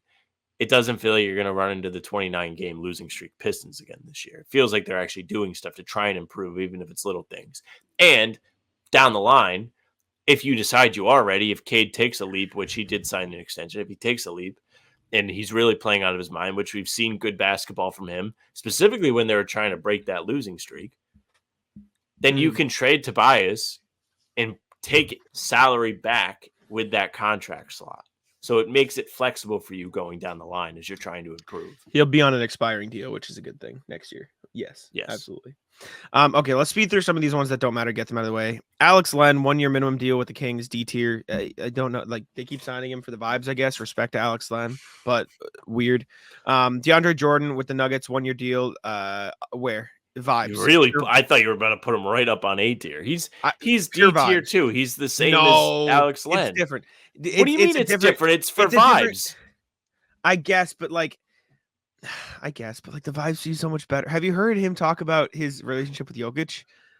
Like you this literally is like said, I guess they signed Alex Len. It's for the vibes or whatever. Well, that's because maybe there's stuff I don't know about Alex Len. No, I said they signed Alex Len. I don't know why. Not for the vibes. I don't know why is what I said for Alex Len. Like maybe he's best friends with guys in the team, but like DeAndre Jordan, have you heard his conversations about Jokic? I mean, he gasses him up. I'm sure Jokic has some feedback he gets from DeAndre being a former All-NBA center. There's been a whole thing where he's like, yeah, Jokic, I'm now, they call me the Black Serbian. because now we just do our kisses after every game. He dabs me up. He goes, "Good job, DeAndre." Like, I don't know. There's funny. I guess it's just because I know about it. You're Okay, probably right. put him on it's C D, tier but- then. Okay. I guess it's no, you're right. It's D tier. I like the vibes. And I don't know about the Alex Len vibes, but I know about the DeAndre Jordan vibes. So I guess that's the difference. What else can we get out of the way here? Even Isaiah with the Joe, Garza one being on C tier, now that I think about like the position on the team, like at least he's like on the younger side, right? Like yeah. you could be like, oh, like, you know, down the line they might need him and develop him into a bench guy. Like these two guys are just going to be there to do what they do. You're right. What else can we get out of the way here? Mason Plumlee to the Suns, C tier, fine. You right? see that Like, it's fucking mixtape? the mixtape school. He can go there, C tier. DeLon Wright to the Bucks, I actually really like. I'll put that B if you're down. I think that's a really good signing for them. Like he's gonna bring them some defense. I put that in the Eric Gordon tier of like he gives them something. I just think they need talent. So anybody that's proven they can play in the NBA is a good pickup, as is Plumlee for the Suns, right? Like Phoenix has nobody. Their team is very, very thin. So bringing in Plumlee, who's proven he can hang in the NBA, is a good signing. And same with DeLon Wright for Milwaukee, is they seem like they're going through this weird transition and they don't really know who's what. He's going to be a good get. Yeah. Aaron Wiggins and Isaiah Joe for the Thunder. Aaron Wiggins signing a, let me double check here, 4 years, 47. So around around 11 and a half for him. And then Isaiah Joe signing a 4 year, 48. So around 12 for him. Isaiah Joe B, Aaron Wiggins C. Thoughts? I think that's fair. I think Isaiah Joe is going to be a contributing piece for them as they push to win a championship because he's just such a great shooter. Wiggins, keeping him around keeps your continuity with your team. It keeps your depth in place. It gives you a chance to keep him feeling comfortable within the team and potentially taking a step up like we've seen guys on the Celtics do. Sam Hauser, Peyton Pritchard stepping up in big moments. Even though when Peyton Pritchard signed that contract extension, people around the league probably weren't like, holy shit, great signing. But it's going to be important as the years go on. So both those guys are going to play a key role in OKC. I appreciate both signings. And should you decide you need to make a trade, those are both salaries you can get off of and including trade to make filler gaps work. Yeah, they're fine. Isaiah Joe played a big role in the playoffs. Easy as pie is what I was going to say. Drew Eubanks signing a 2-year, $10 million deal with the Jazz. D, I don't know, like why? Like, sure, I guess Drew Eubanks is fine. The Jazz signing anybody over the age of 25 doesn't make sense to me. Like, what? Do you know what I'm saying? You have to feel the team. I don't know. It's weird. Same thing. Aaron Holiday, 2 year. He played defense for them at least. Like he gave him something. Like you have Walker Kessler, you have so many other guys you want to develop in Utah. At least Aaron Holiday, like the Rockets have a direction. They picked it. 2 years, $10 million for Aaron Holiday. Fine. Sam, Justin Minaya signing a minimum or going back to the Blazers. Thoughts? PC. That's probably a C tier signing. It's a young guy that they're looking to keep around, right? Kind of like Luka Garza. I thought you Off hated the top of my Minaya. Who head. am I thinking of? I don't hate Minaya. He do played you at hate? PC. You know, but there's a Rhode Island college guy you dislike, who's not you don't think is good, who's in the NBA. Devin Carter, I don't think is like the No, greatest. no. Maine Celtics. Was he in the Maine? Like he got. AJ Reeves. That's who I'm thinking of. Yeah. Yeah, Minaya's fine. Like, okay. I think he played a decent season for Portland last year, and they're smart to bring him back. He averaged. He didn't actually. Well, he didn't. He was bad. He played 34 games, 2 points, 1.5 rebounds, 29.7 from the field, 24.5 from three. Maybe it was the G League that he like had like Maybe. a decent I don't season. actually I remember know. seeing something that he was playing okay. G maybe League it was Justin the summer Minaya. league. Let me see. G League Justin Minaya averaged, if real GM loads. Let's see. 9 games, 16 points, 50% from the field, 35 from three. Yeah, pretty good. Not bad at all. Still Cool. young, plays defense. Like that's why he was like a draft prospect, is he was a really good defender in the Big East. All right. Let's see. Let's get through some of this other free agency stuff. What else? James Harden goes back to the Clippers. On a 2-year, $70 million deal. It's actually not that bad. It's actually an A tier. Pretty good. Yeah, that's A tier. Just because you can get off of it, you had to do it. You traded for him, and realistically, 35 is not that bad for James Harden at this stage in his career. White. Yeah, Derrick White's making 31. Dejounte Murray's making 30. James Harden, for as much of the shit as like that's happened in the past few years, he's been a great player. He's really good in LA. So I think that's a really good value for them. So shout out. Nick Batum signing a 2-year deal to return to the Clippers. C tier. I'll put it right with Derrick Jones Jr. Like, I guess, like, sure, Pretty you're just funny. filling out role players, but yeah, he's just going back and forth and back and forth. Him and Paul George and Harden, like the Sixers Clippers pipeline. I guess, sure. I mean, that works. Also, They need guys to be able to play around like the they stars. do. Batum proved in the playoffs last year he can step up in the big moments and make big shots and compete still and play both ends of the floor. There was a rumor he was going to go to the Spurs, which I thought would have been a little bit fun, but having him on the Clippers will help them compete as much as they can. Mm-hmm. Yes. Next, Kevin Love going back to the Heat, 2 years, $8 million for a season. Sure.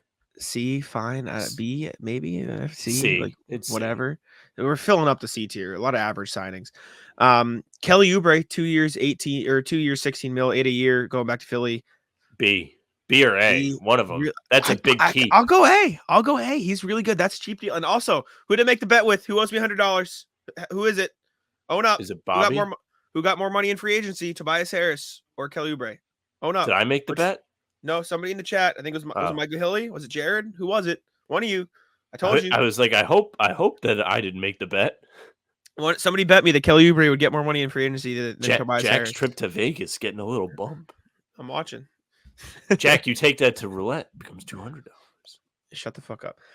Yeah, Kelly Oubre, phenomenal value for him. He's probably like with the way he played last year, like I came around. I was wrong. He was a more impactful player than Tobias Harris. I said it at the moment. I was wrong. Probably could have got 15, 17 mil. Like he's accident. Damn good season. Yeah, 8 mil a season for Kelly Oubre is great value for a Sixers team that has probably can roll out a starting lineup that looks like Tyrese Maxey, Kelly Oubre, Paul George, somebody, and then Joel Embiid. Like that's a damn good team. They're gonna be in a good spot. Like that's really, really good. Shout out. Again, said it with the Gordon thing. Like this plays into it too. Like you need the other guys to be serviceable players. Like look at Phoenix last year. They sucked so bad they couldn't find any. Ironically enough, Gordon was on that team, but they sucked so much and they really underachieved because outside of the top guys, not that they fit well together, but they really didn't have a lot of support. You need that. If that's like the new quality thing that really sets teams apart. It's not about the stars as much anymore. It is, but it's not. You have to be able to have the other guys that fit well. And Oubre clearly fit well in Philly last year. That's why he made such big strides and he generated so much buzz at the early part of the season because everyone was like, holy shit, nobody thought this would happen. Sorry, the Knicks are tweeting about the Isaiah Hartenstein signing. Miles McBride the team tweeted, account? Oh, like the players. No, the players. Miles McBride tweeted, another black man paid. Love to see it. And then Josh Hart tweeted, you're dead to me, Zay. Never liked you anyways, but congrats on the bag. Awesome. Anyways, next thing.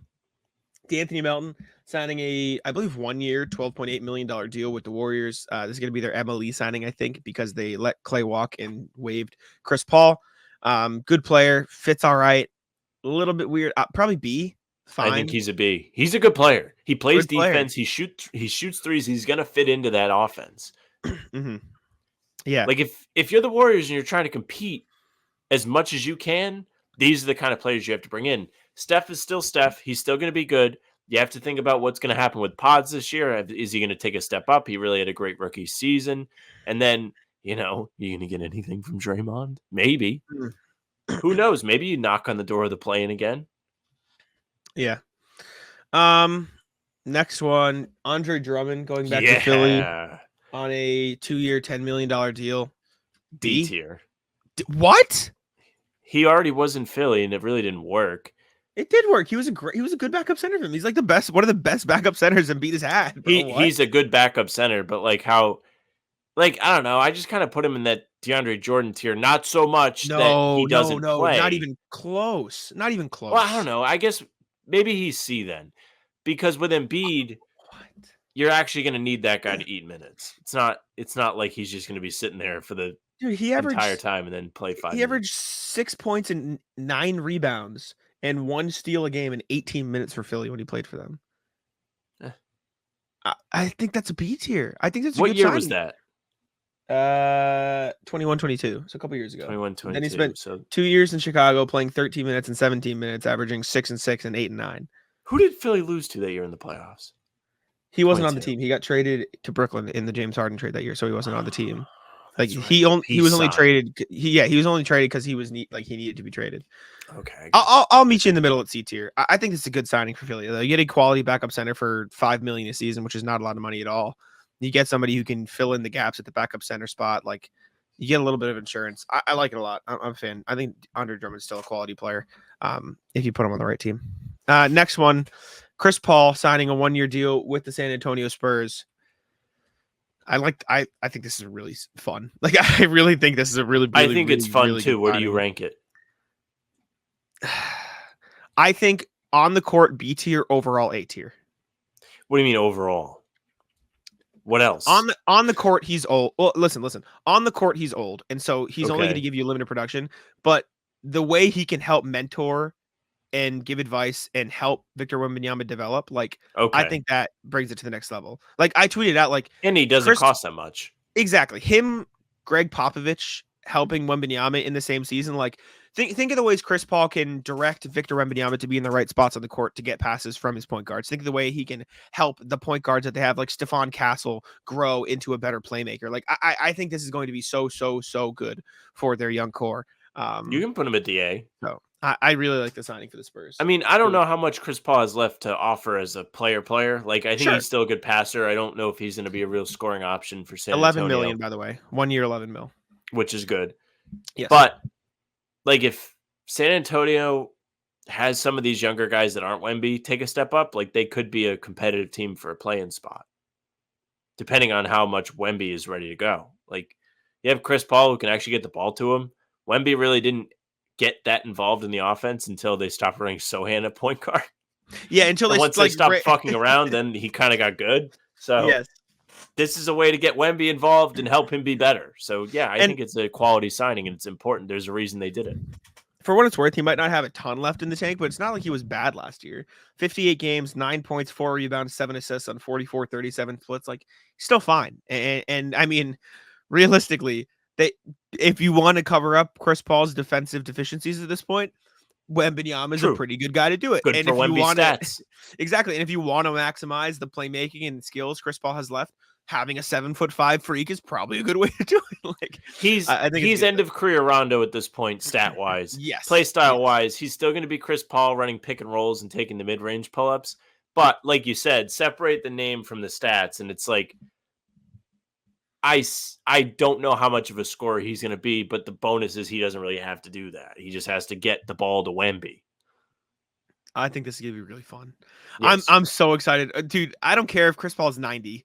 Chris Paul Wembanyama pick and roll is going to be so fucking cool. It's going to be so... Chris Paul won games on Wemby's 2nd, 4th, 6th, 8th, 10th, like birthdays. It just... That was crazy. Najee Marshall signing with the Mavericks, 3 years, $27 million, 9 a season. Reportedly, this happened after it was clear Derrick Jones wouldn't be re-signed because he switched agents and made it weird, whatever. Fine signing.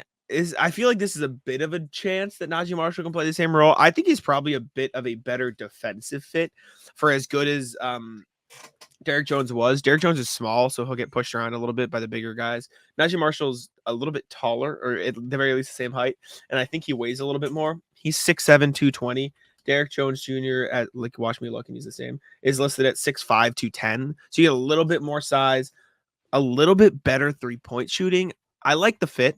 What do you think? So to me, Derrick Jones and Marshall had very similar seasons in perspective of like what their career is, where Najee Marshall shot 39% from the field on 3 attempts a game. Rest of his career, probably don't want him shooting threes. However, if you're looking to replace Derrick Jones Jr. with a cheap contract, pretty good signing. I think this is B. I think it's a good addition. I think it's gonna help Dallas be a team that wants to compete and have a competitive roster around these guys. And I don't think he's going to be a Luka has no help guy. I agree. Jalen Smith signs with the Bulls on a 3-year, $27 million deal, same as Najee Marshall. Fine. Cool. Jalen Smith's a fun player. I think this helps him get a little bit younger. Jalen Smith's only 24 years old, 23 years old at this point. 24 years old, averaged 10 and 5 on good efficiency for the Pacers last season. Get a little bit younger in the front court, get another guy to play with. B, thoughts? C, maybe? B? I think he's a B. I think it's another move that falls into place with what Chicago's trying to do. You hated the Giddey trade. I understood why you hated it, but I also had a reason for liking it, and that was just because, okay, like they're taking some direction. They're trying to actually take young players in, evaluate them, see what they can get out of them. Jalen Smith is someone in Indiana who was drafted pretty high by Phoenix, came over to Indiana, and hasn't seen a ton of burn, but when he's gotten out there, he shoots pretty efficiently and plays decent ball. If you're Chicago, you're taking a swing at that, and you're like, okay, what is this guy going to do for us if we give him real minutes? Same with Giddey. Giddey's like, okay, we're going to give you the keys.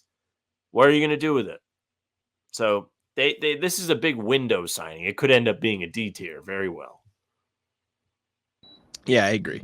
I think it's a good chance, though, for Chicago. Like you said, Max Christie signing a 4-year, $32 million deal with the Lakers. Kind of weird. I'd put it in the C tier. You can see the vision for him being a good player, and at the very least, you have a more expensive trade chip now. But, like, to throw $8 million, I guess you can just re-sign your own players so you can pay whatever, but just seemed a bit weird and a bit of an overpay for a guy like Max Christie. But I guess he's coming off what, his rookie season? So he was second-round pick last year? I think 2 years. Yeah, he's been in the league for two years now. Yeah. And he shot okay on very, very, very low volume. Didn't shoot that well in the G League, which might be a red flag. Just awkward. Seems like a bit of an overpay, but a bit weird. Yeah, he's probably not as good as Peyton Pritchard, but if you think you have something in him, paying him for this length isn't that bad of an idea, and $8 million is basically nothing now. So it is probably a C tier signing. It doesn't really move anything. Yeah. Royce O'Neal signing a deal with the Suns, 4 years, 44 going back. B tier, get a good guy back. 11 million is good contract for him. Had to do it. How full that really? C tier is. No, I think 11 million for Royce O'Neal is a really good deal, especially considering. No, I do too. I'm just teasing. C tier is getting full. We can go to 2 rows though, so we can fit more guys. They had to do this because there is not a lot of room. I mean, not a lot of help around their big three. And it's one of the reasons why they struggled last year. Now, I know Royce O'Neal was part of the team that got swept by the Wolves and things didn't end quite the way that they had hoped. But bringing him back for some continuity, already played with Durant in Brooklyn, like there's a little bit of positivity going into this. Yeah. I don't know, just weird. Bol going back to the Suns on a 1-year minimum. C, fine. Like, I don't hate it. I'm over Bol. You want to put a D? No, you can put him at C, but I'm over it. I am too. I think he's just whatever. Pascal Siakam going back to the Pacers on a 4-year max. S tier. S tier. I was going to say A, but we can. If you're the Pacers, you got to think of it like this: like, how many Pascal Siakams do you have the opportunity to pay and have them actually play for you? You know what I'm saying? Like, yeah, you have to. You gave up players and picks in the trade. Like, gotta keep them. Got to keep him. Had a good run to the conference finals. You have to build off that. That's one of your pillars. He had a good playoff run. Like, absolutely, you pay him. No brainer. I know he's on the older side now, but still. Yeah. Okay. That's just fine. Yeah, I don't know. I feel like that's on par with the, I don't know, be signing for me, which we put A tier. Like, that's the only, like, that's why I was thinking, okay, put him down there. But I guess he's you Pacers, you're getting a big guy in a small market. It's fine. Nick Claxton, 4 years, 100 mil, 25 a season to stay in Brooklyn. C, like, it's fine. That's a lot of money for Nick Claxton in my eyes. Like, I think Nick Claxton's a fine player. I think you can trade it eventually. But like, why re-sign him for that much? Why not trade him? Like, so I guess you trade him now. That's because they're openly saying we're gonna fire sale our team, but true. Hey, Nick Claxton will pay you. I don't know what the market was for Nick Claxton. Maybe they paid him a little extra than he would have got out there, and then we'll just get assets back when you want to leave instead of letting you leave for nothing. So it's true. C tier is probably the nice place to start, but low key could end up being a B tier depending what the trade package they get for him looks like. But C tier is very fair right now. Definitely. Patrick Williams going back to the Bulls on a 5-year, $90 million. 5 years, 90 mil, 18 a year. Fair. 18 mil for Patrick Williams is fine at his age and with the potential. he did get hurt last year, and he was playing pretty well before he got hurt. Finally finding a groove a little bit, but he was only averaging 10, 4, and 1.5, but he was shooting 40% from 3. He's only 22, going to be 23 by the time the next year starts. If you want to build around Josh Giddey, Kobe White, Ayat Asunu, Patrick Williams, Jalen Smith, like you can see it a little bit. I think overall it's a C, but considering how young he is and the fact that they have to like Siakam, like you have to, I'll put a B. I think it's fine. I think he was looking for at the start of last year like a 25 mil, and so bring him down to 18. Like I don't know. I think 18 million is a fine contract for. It's a lot of years at that rate too, which is good for Chicago. Paying a young guy that rate for that long, sure, it could hurt you, but it feels like in more scenarios, it's going to help you, and it's going to end up being a value contract. I think that's a fair assessment of it. It's just a question of whether or not he can actually stay healthy. Yeah, he's got to stay on the court. Malik Monk re-signing with the Kings. This was way earlier, but a 4-year, $77 million deal for him. That's S tier, bro. 4 years, $77 million is great value for the production you got from Malik Monk. I think he probably could have gotten more on the open market. He's getting paid under $20 million a year. He's a great player, great scoring punch. Like that's really, really good value for a Kings team that needs all the talent they can keep around. Yeah, I don't disagree. I think he's somebody that has played really well in Sacramento. It's a great signing from Malik Monk too, so he can continue to be the best Malik Monk that he can be. Yeah, still only 26. Still only 26. And he's going to be important for the Kings going forward if they hope to stay relevant and compete. Yes. The Devin Carter addition, it doesn't make me scratch my head with him. I know they got rid of Davion Mitchell, but I do wonder if there's going to be a little bit of a minutes, not battle, but a little bit of minutes like eating away to get Devin Carter out there and see what you can get from him. Yeah. Manuel quickly. 5 years, 175, $35 million a season for Quick Dog. I made that up. I don't know if that's a thing. You kind of have to because you're the Raptors. D tier. Yep. I think this sucks. Dude, I love Quickly. I think Quickly's really good. I think Quickly, RJ Barrett, Scotty Barnes, Grady Dick, like I think they genuinely are building a really, really good young team up there. That is way too much money for Emmanuel Quickly. Like maybe he progresses, and I think he's an underrated defender. Like I can see the pathway for him becoming a Derrick White type, but he's not right now. And it's just awkward. It's just that's a lot of money for Emmanuel Quickly, who's still young. All this stuff has potential. That seems like a crazy overpay for me. Yeah, dude. Like I'd be happy with like 26, 20, like 25. You know, it's $35 million a year. It's crazy. So we talked about this at the beginning of the tier list, and if you've stuck with us through the whole thing, respect. The difference between overpaying somebody when you already have the team is different than overpaying someone as you're trying to build the team. Like this is not to me, it's just not a building block for a great team. It's probably a building block for an okay team. Like maybe it's C tier because he's still young, and I do believe in his potential, but I it's just so much money. I'm leaving it in D. That's a lot of money. Like you paid Scotty Barnes, now you've paid him. That's a lot of your cap money. How are you going to get more players in there? Your team is not ready to be paying guys like this yet. It's just not. Yeah, that's a lot. Kentavious Caldwell-Pope going to the Magic on a 3-year, $66 million deal.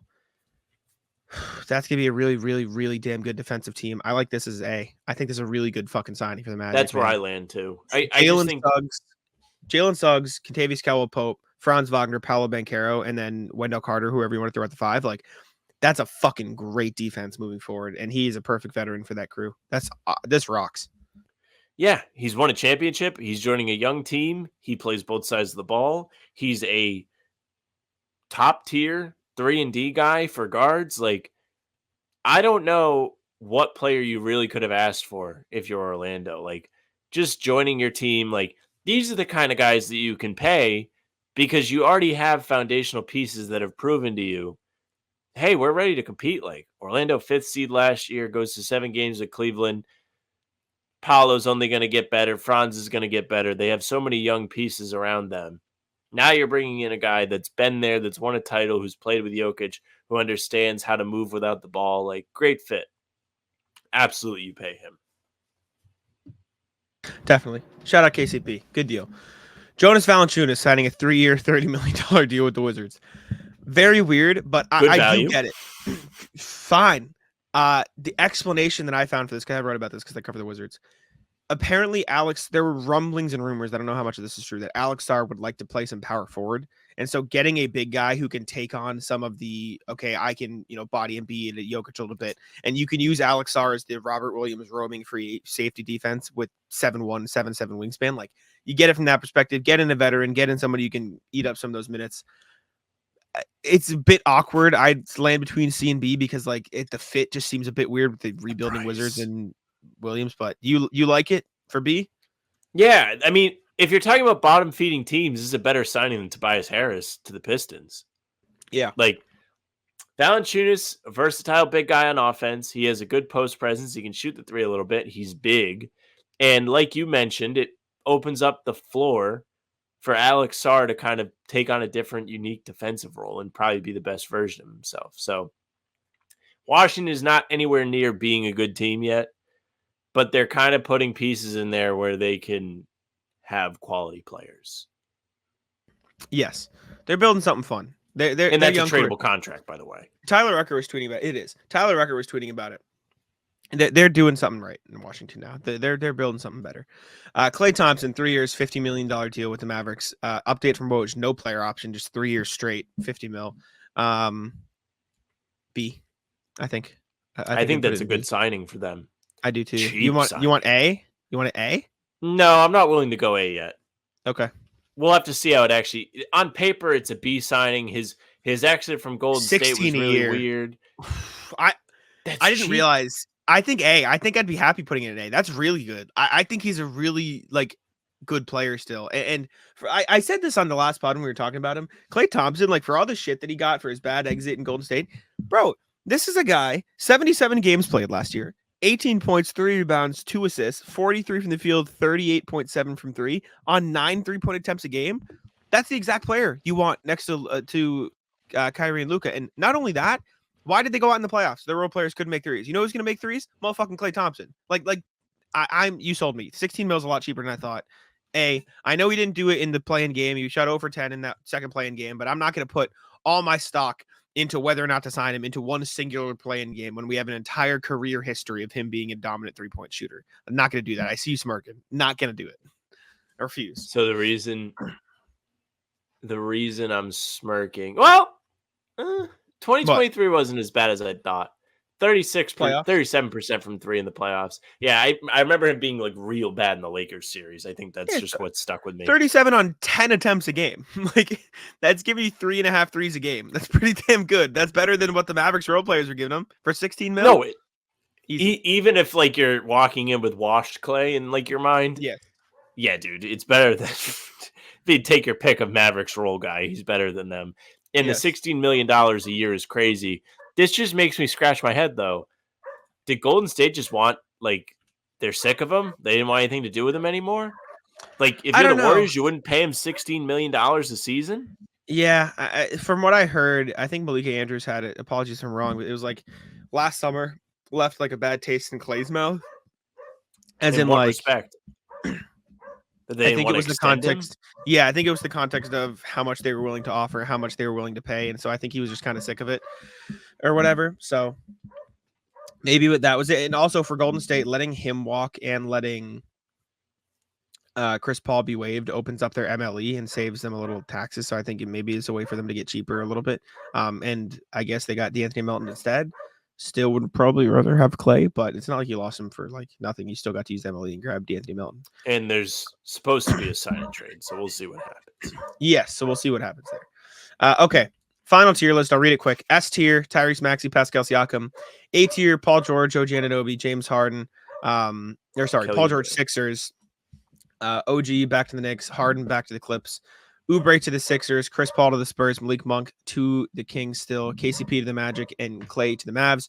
B tier, Patrick Williams to the Bulls, Royce back to the Suns, Isaiah Hartenstein to the Thunder, Obi Toppin to the Pacers back, Eric Gordon to the Sixers, DeLon Wright to the Bucks, Jonas Valanciunas to the Wizards, Zaya Joe back to the Thunder, D'Anthony Melton back to the Warriors, Najee Marshall to the Mavs, Jalen Smith to the Bulls. C tier, Claxton Nets, Christie Lakers, Drummond Sixers, Batum Clippers, Derrick Jones Clippers, Bol Suns, Harris Pistons, Love Heat, Garza Wolves, Suns, Plumlee, Isaiah Joe Thunder, Aaron Holiday Rockets, Justin Minaya Blazers, D tier DeAndre Jordan Nuggets, Alex Len Kings, Drew Eubanks Jazz, quickly Raptors. No F tier. I don't think there were any F tier, truly. Like I don't think there were any like what the fuck are you doing signings so far. Like most of them were like either bad No, or not yet. average.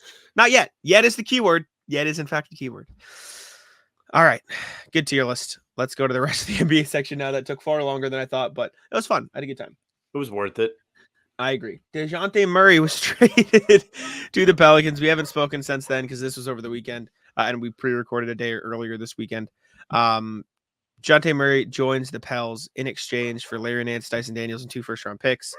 I think it's a fine fit for the Pelicans. I think it'll be a fun thing moving forward. Sorry if you hear my dog barking. Don't know what's happening.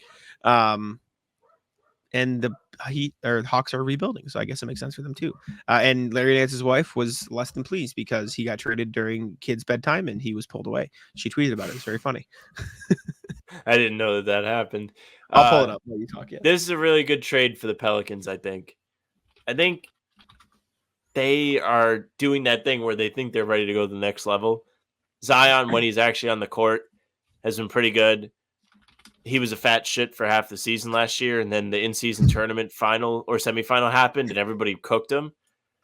And then he got into shape, and he was playing really well. Like, he played well in the playing game against the Lakers, and then he hurt himself. They have really good role players there. They have CJ, who's a veteran presence, who they did not give up. There are a lot of things with New Orleans to be excited about, and adding Dejounte Murray to the fold just makes it even better. So I don't know where they're going to end up ranking. I'm sure we'll do our standings predictions, which mean nothing, closer to the season starting. But they have to be in the mix for the playoffs instead of being in the play-in. It feels like they're in that playoff range. But there are a lot of solid to good teams in the West, so we'll have to discuss them. I can't find the tweet from Larry Nance's wife, but it was effectively just like, getting traded during bedtime is dirty work. You're going to kill me, Griffin. David Griffin. It was very funny. Anyways. Yeah, I like Dejounte Murray. I like it a lot. I think the Pelicans will be in a good spot. Going to be weird to see what they do with Ingram. I think you mentioned that. And the Hawks, like Dyson Daniels, a good player, get a nice defender in there, building with Zachary Ricochet, I guess. Interesting to see what they're going to do with Trae Young. I don't really know. We'll see what's going to happen moving forward, though. It's a weird time, Atlanta, because it feels like they're just kind of tearing it down, which is it's good, but I feel like you got to trade Trae Young to fully tear it down, right? Like you can't just keep him around. Like that's, I don't know, it's awkward. Well, you can because he's how old? I guess like Trae Young age 25, 24, 25. Turns 26 by the time next season starts. Okay, I guess. Like I don't know, man. It's a tough spot because I'm not a Trae Young guy. I'm not. I think you're going to really struggle with him being a cone, but at the same time, like he is a good distributor of the ball. Old. He can score. He's not old. And I think giving up on him now after giving up Murray, like if you picked Murray over him, it's one thing. But to give up on him now feels a little bit premature. I guess, but if I'm the Hawks, I'd rather just completely tear it down, tank for Cooper Flag, and figure it out. I mean, that's where I'm at. I'd rather do that than keep going here because like these next two drafts are going to be good drafts. You're going to get AJ DeBonta in there. You're going to get Cooper Flag. Like you want one of those guys. Sam, your Pistons signed JB Bickerstaff to be their head coach. I don't think JB Bickerstaff should have been ever fired from Cleveland in the first place. I think he's a pretty good coach. I think they were just hurt in the playoffs. I think he helped build a winning culture there again in Cleveland, brought them back to the playoffs before. Or to the play-in at least before injuries happened, before Donovan Mitchell even signed there. Pistons got a good one, man. I like JB Bickerstaff. And also for what it's worth, of all the guys and coaches whose press conferences I've been to this season, best answers. Like just one of the most well-spoken, like nicest guys. Like I like JB Bickerstaff a lot. I'm a fan of JB. I agree with you. Yep. I think JB got the fucking shaft in Cleveland. They were like, hey, your team finally won a playoff series, and then they were all injured in the second round and lost to one of the best teams ever. Fuck you, you're fired. Probably a better fit than Monty. He is somebody that we saw deal with up-and-coming players with the Cavs. Like, He was there through the early stages of Mobley and Garland. And now going to Detroit, he'll have experience with the stage of their rebuild that the Pistons are at, which is essentially forever. But, they're trying to get these young guys to be able to play together and play right and play winning basketball. And bringing Bickerstaff is a good step in that direction. A year ago, I would have told you the same thing about Monty Williams. So what I say really doesn't mean dick. But I do think he got a raw deal in Cleveland, and him landing with the Pistons is good for the Pistons. Definitely. Like I said, I like JB a lot. He's still younger. Like he's still on the younger side too, so this could be a nice building thing. How old is he? JB Bickerstaff. Do you want to guess? How old is JB Bickerstaff? 47. 45. So he's still on the younger side. Not our guy Joe though. He's nowhere close. Joe, what is Joe? 37? 36? 36. Yesterday. That's crazy. Happy birthday, Joe. Happy Shout birthday from HBTC to you. We wish it was our birthday so we could party too. Hey. Next thing, DeMar DeRozan is going to be leaving the Bulls. Well, he wants to. Yeah, his contract doesn't exactly allow for that, but he's free agent. Is he? Yes, that's the whole thing. His contract doesn't allow for that. In fact, sorry, I just got an update. Joe Cali of the Chicago Sun-Times. Sorry, source told the Sun-Times late Sunday night that Alex Caruso, Josh Giddey trade was the final straw in DeRozan's mind for any sort of return. As a 34-year-old will now use his free agency to shop elsewhere. You pasted it onto the sheet. Yeah, I'm gonna be honest with you. I thought it meant trade request. I didn't catch that. I glossed over the free agency thing. I knew all of the rest of this except for that. Yeah, the whole thing is like they didn't trade him, and now they're gonna lose him for nothing. Like malpractice. Yeah, like you mentioned here, one of the guys LeBron might take a pay cut for, et cetera, et cetera. I love this LeBron pay cut thing, by the way. Why? Because it took him 21 seasons to fucking figure out that the whole no help thing could be solved by fucking taking a pay cut. Okay. Outside of Stephen Curry, name one other max contract player who was taking a pay cut. Did he? Yes. Okay. Name another. It doesn't happen often. I'm telling you right now. Like I don't think this should be used as fuck this guy. Like, or well, it is fuck this guy. Is it fuck Giannis too because of that? Is it fuck Jokic too because of that? Like, I don't like that. I don't like. Well, no, because the fucking circle jerk crybaby shit around those guys isn't they have no help. LeBron went years and years and years where poor guy has no help. He has no help. He has no help. Take a fucking pay cut.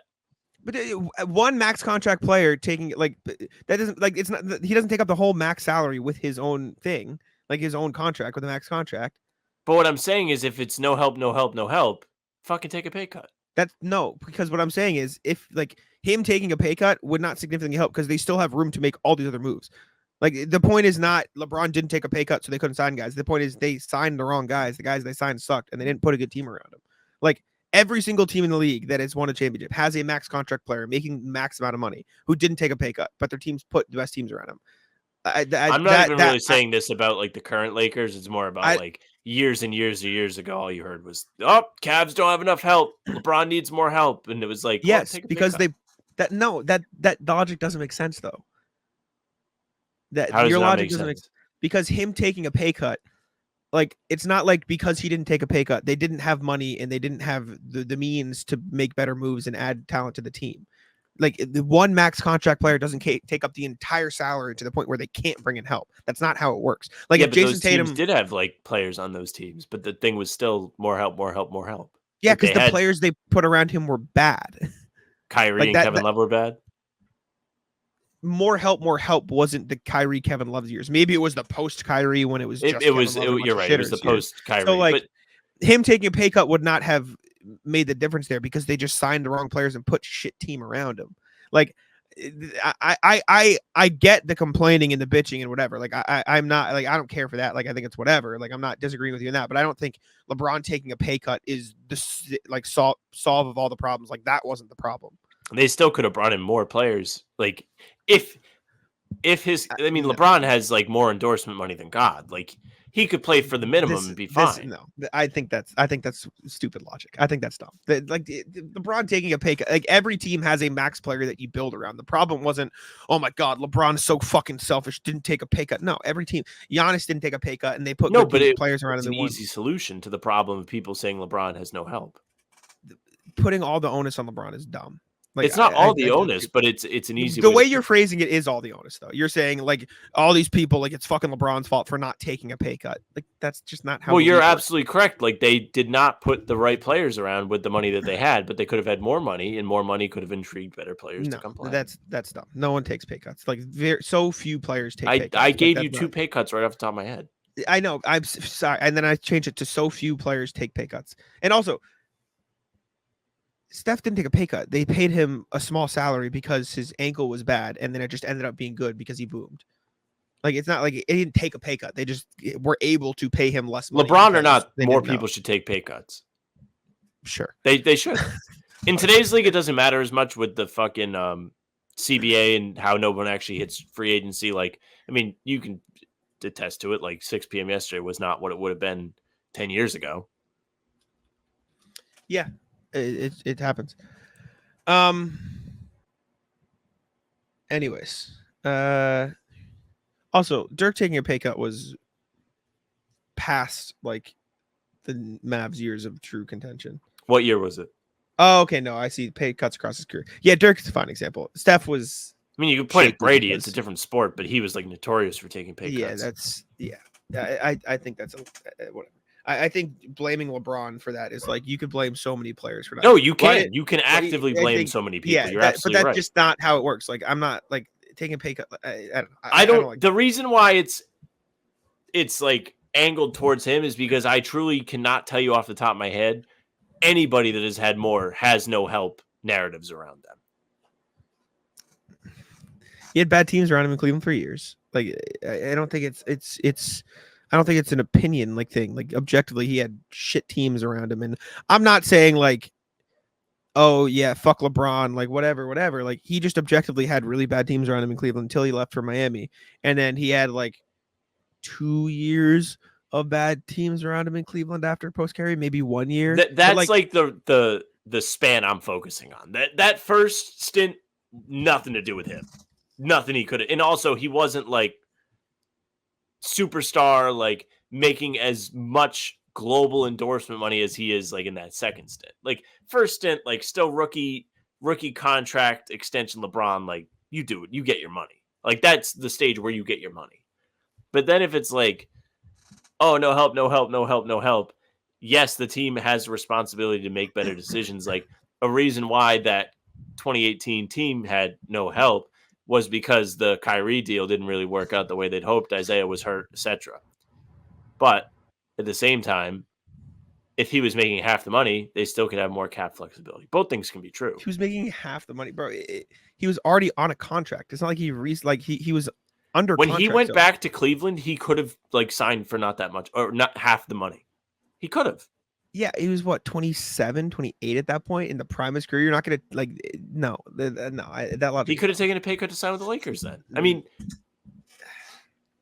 no one like that's not. But my point is like you're blaming LeBron for this thing. That's just not like people don't do that. Like one person. You gave me one example. Like that's just not a normal. more thing. people should do this. I'm telling you right now, they should do Sure, it. And sure. it's not limited to him. And I'm gonna tell you, not gonna fucking happen. It's just not a thing that's gonna happen because people get it. You got to get their money. You got to set your family up. You got to make as much money as you can because like it is just the best way to lead a good life for you and future generations. It's true. That's it. But then there's also like how much they really need.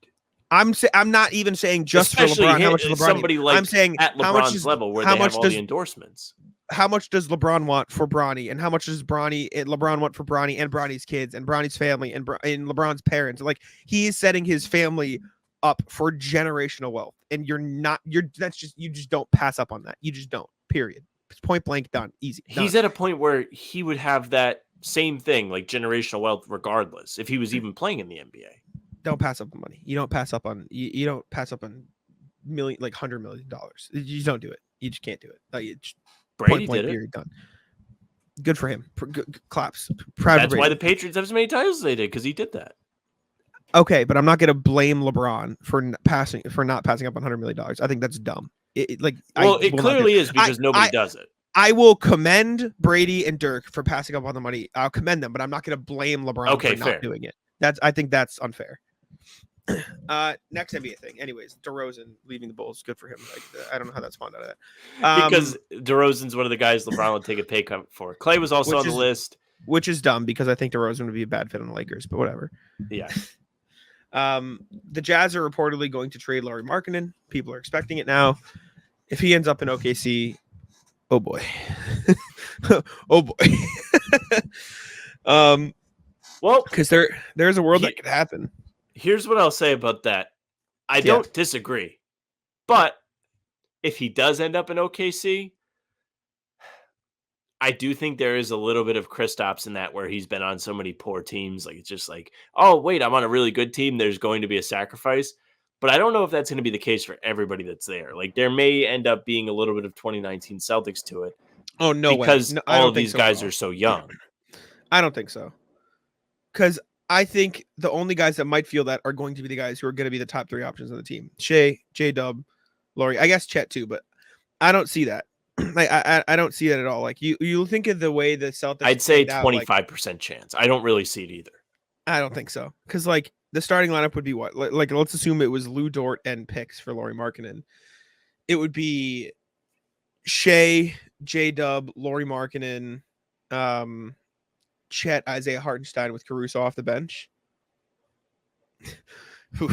That is terrifying. Or unless you wanted to put Chet at the center, bring Ihart off the bench, and start Alex Caruso. That's fine too. You can mix and match and figure it out from there. And then you still have Isaiah Joe, Andrew Wiggins. Like, yeah, like case. I don't even know if it's so much about the bench stuff though. It's like about the shots and like the things that made the Celtics great this season, like the willingness to sacrifice and stuff. I don't doubt that some of that will be with these OKC guys. Like, they seem like a good young group. Like, they seem like they have really good chemistry. They all get along. But at the same time, like, when the outside guys come in and it's like some of the shots have to go to them, does it completely go as smoothly? But I think yes, but there is a chance no. I think the only guy that it would be like that with maybe, and I don't think it would happen, is Lauri. And I think that would just be a case of he would just get his touches as well instead of the Giddey and Dort touches. Because like Caruso and Ihart don't need offensive touches. That's Correct. Not why you pay those guys. They're low usage. It would just be giving Dorts and Giddey shots in a different way to Lauri Markkanen. Like Lauri Markkanen would probably still get 15 shots, 16, 17 shots a game. And Shea would get his 25 and J-Dub would get his, 18 and Chet would still get his like 13. Then I think they'd be chilling. I'm sure it helps watching the Celtics have just won a championship by sacrificing. So it'll be very easy to point right at them and be like, look, this is what you need to do. Yeah. Outside of that, who else could trade for Lauri Markkanen? I'm trying to think now. Let's see. Let's see. Let me look through. Probably not worth it for the Spurs yet. Feels like there are better things they could get down the line when they think they're ready. Milwaukee. For what? Brooke and picks and young players. And then you run with the Giannis at center thing. You like that, huh? You keep bringing it up. Well, I like it because that's what they reportedly want to do. Like they want to play a more versatile style defense, which would just be Giannis at center. Still think Brook Lopez is a good player. Brook Lopez is a fine player, but if you could trade Brook Lopez for Lauri Markkanen, you do it. Like I would do it. Improve the offense a bit more. Run there, play more versatile defense.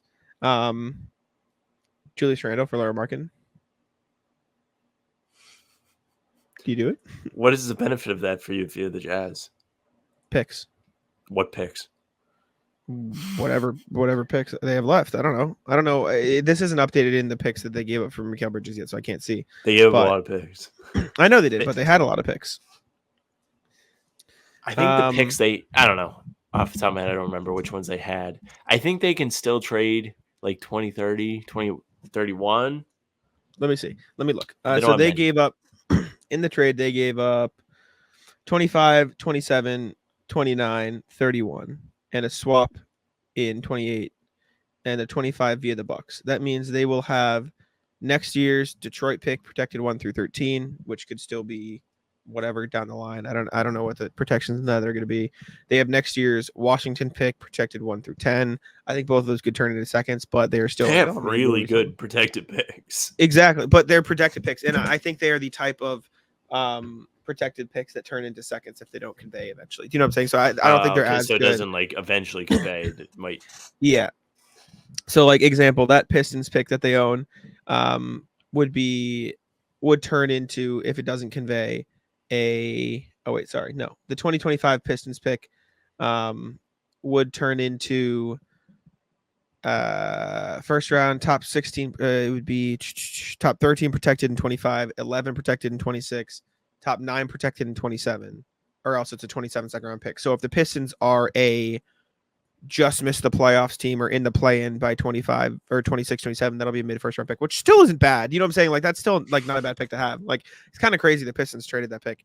They did that in the Christian Wood trade years ago.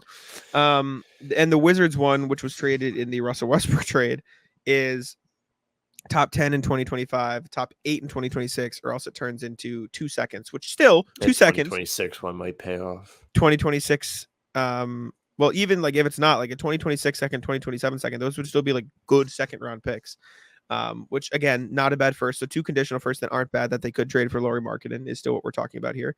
And then past that, like you mentioned, they probably can't trade anything, but they could trade they could probably trade a 26 swap. They could trade a 28 swap, like trade swap still. And so you could still got stuff for Lauri Markkanen if you're the Knicks. To my and also Miles McBride if you really want to like dish stuff out. Sure. Who else? So who else can get Lauri? Cavs, bring him back.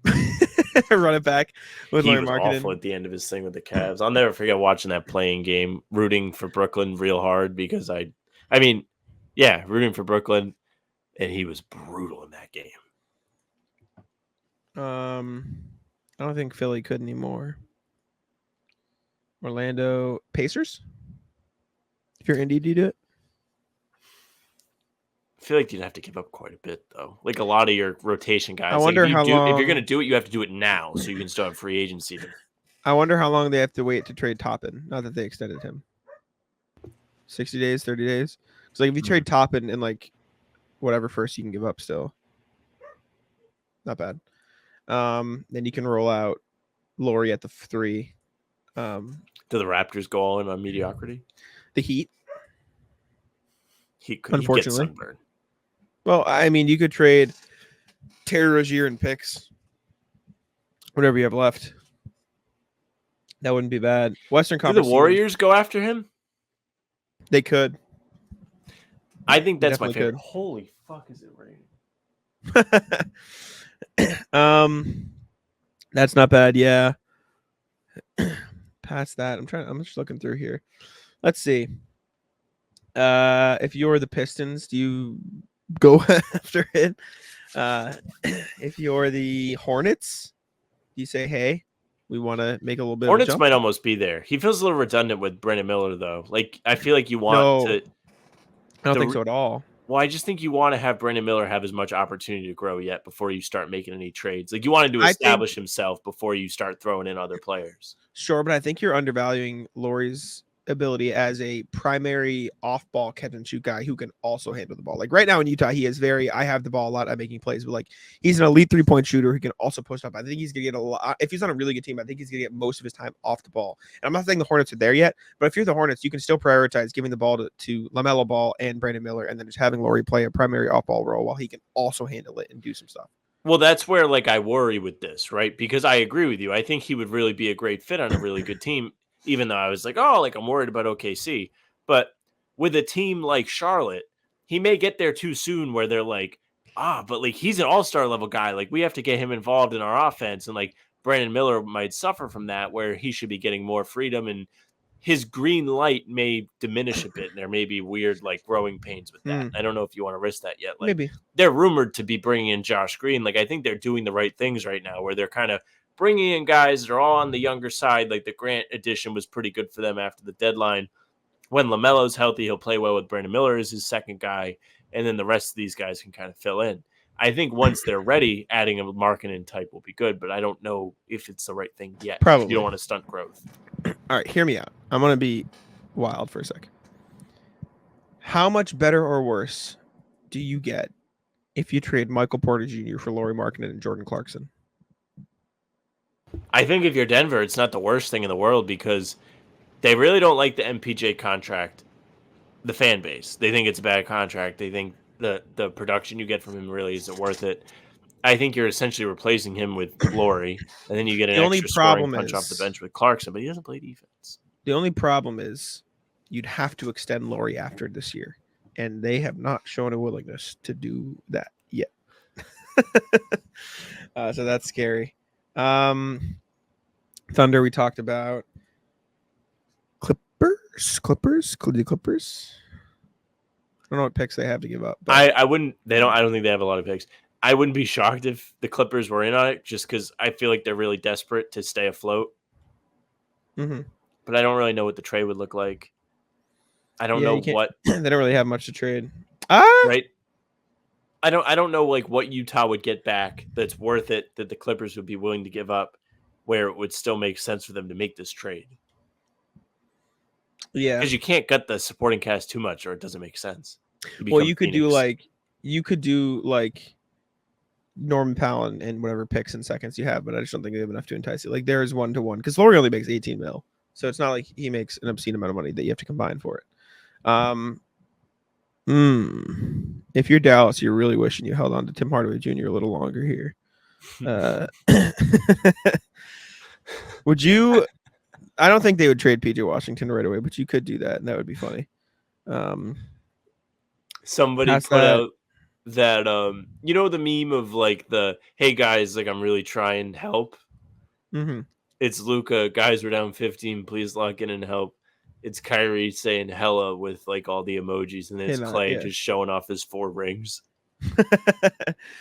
I got a good one for you. Kings.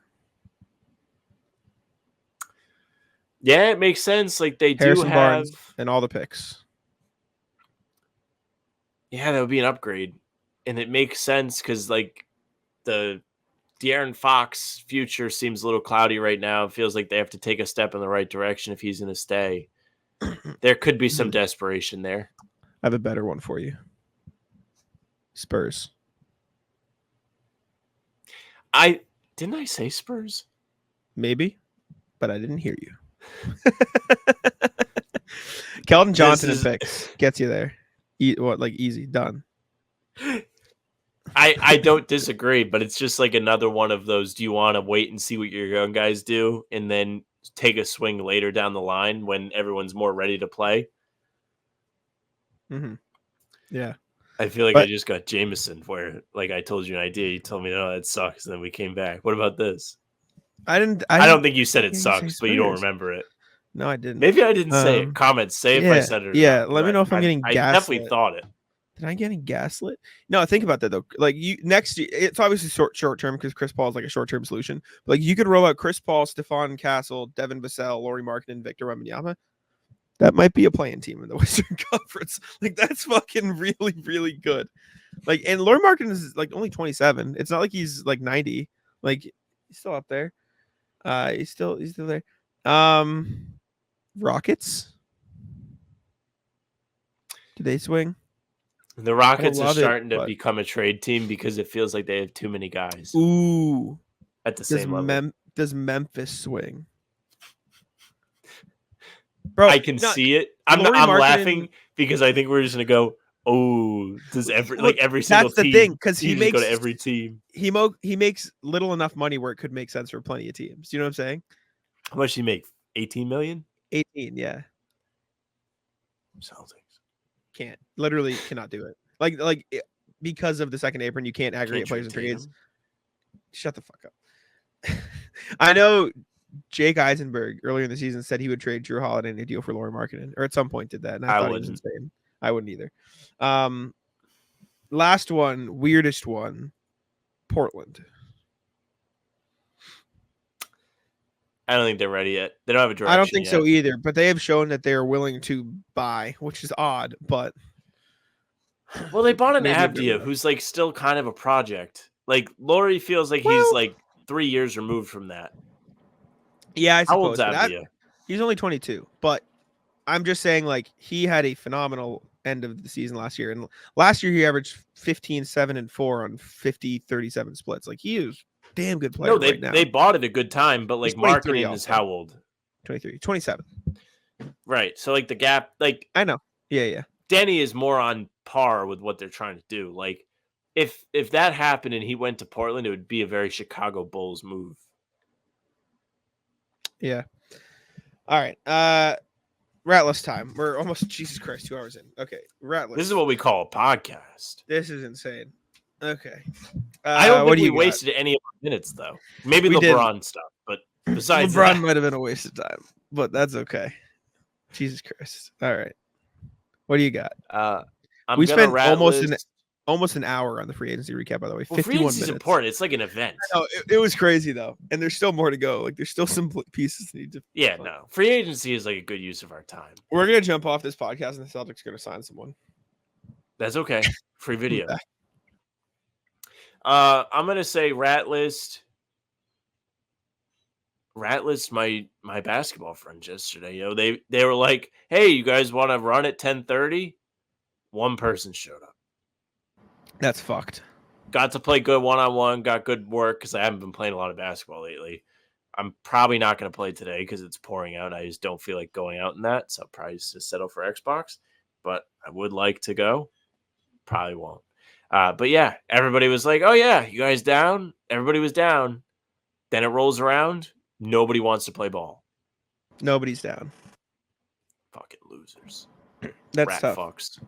I'll route list myself. So on Saturday, my friends and I did a case race, which is you did a case race? Yes. I poorly did not carry my weight. Is this why you didn't want to tell me what you were doing? Well, you didn't not No. want to tell me what you were doing on Saturday, but you did mention what you guys were all doing. Oh no. Yeah, no, we did case race. We bought a 30 pack. Okay. There were 5 of us. So we all had to drink 6 to keep the pace because we wanted to do sub 30. Okay. Spoiler alert, 37.59. Not ideal. I only did 5, did not carry my weight. Poor showing from me. But I'm getting through there. Also, failure was we went out the night before too. So my stomach was just already full and it just never cleared. And we did it at 2 p.m. So this was less than we got home at 3. So this was less than 12 hours after I was just drinking. You just woke up, dude. You're having this for breakfast. I know. And so I'm drinking, whatever. I'm finishing my 4th one. And there's a little bit left at the bottom. And I just take it all in one go. But I got all foam. And I look at Danny. I'm like, not staying down. Just bang. It's just all goes in the toilet. And it is all foam. All foam. Threw up, disaster. I did drink one more after that, so I rallied. I got back in there for the team. You got to do it. But yeah, poor showing. Need to be better in the future. Going out the night before was not the way to maximize our time in that. 37.59, not ideal. Definitely not ideal. I don't know if I've done this with you before.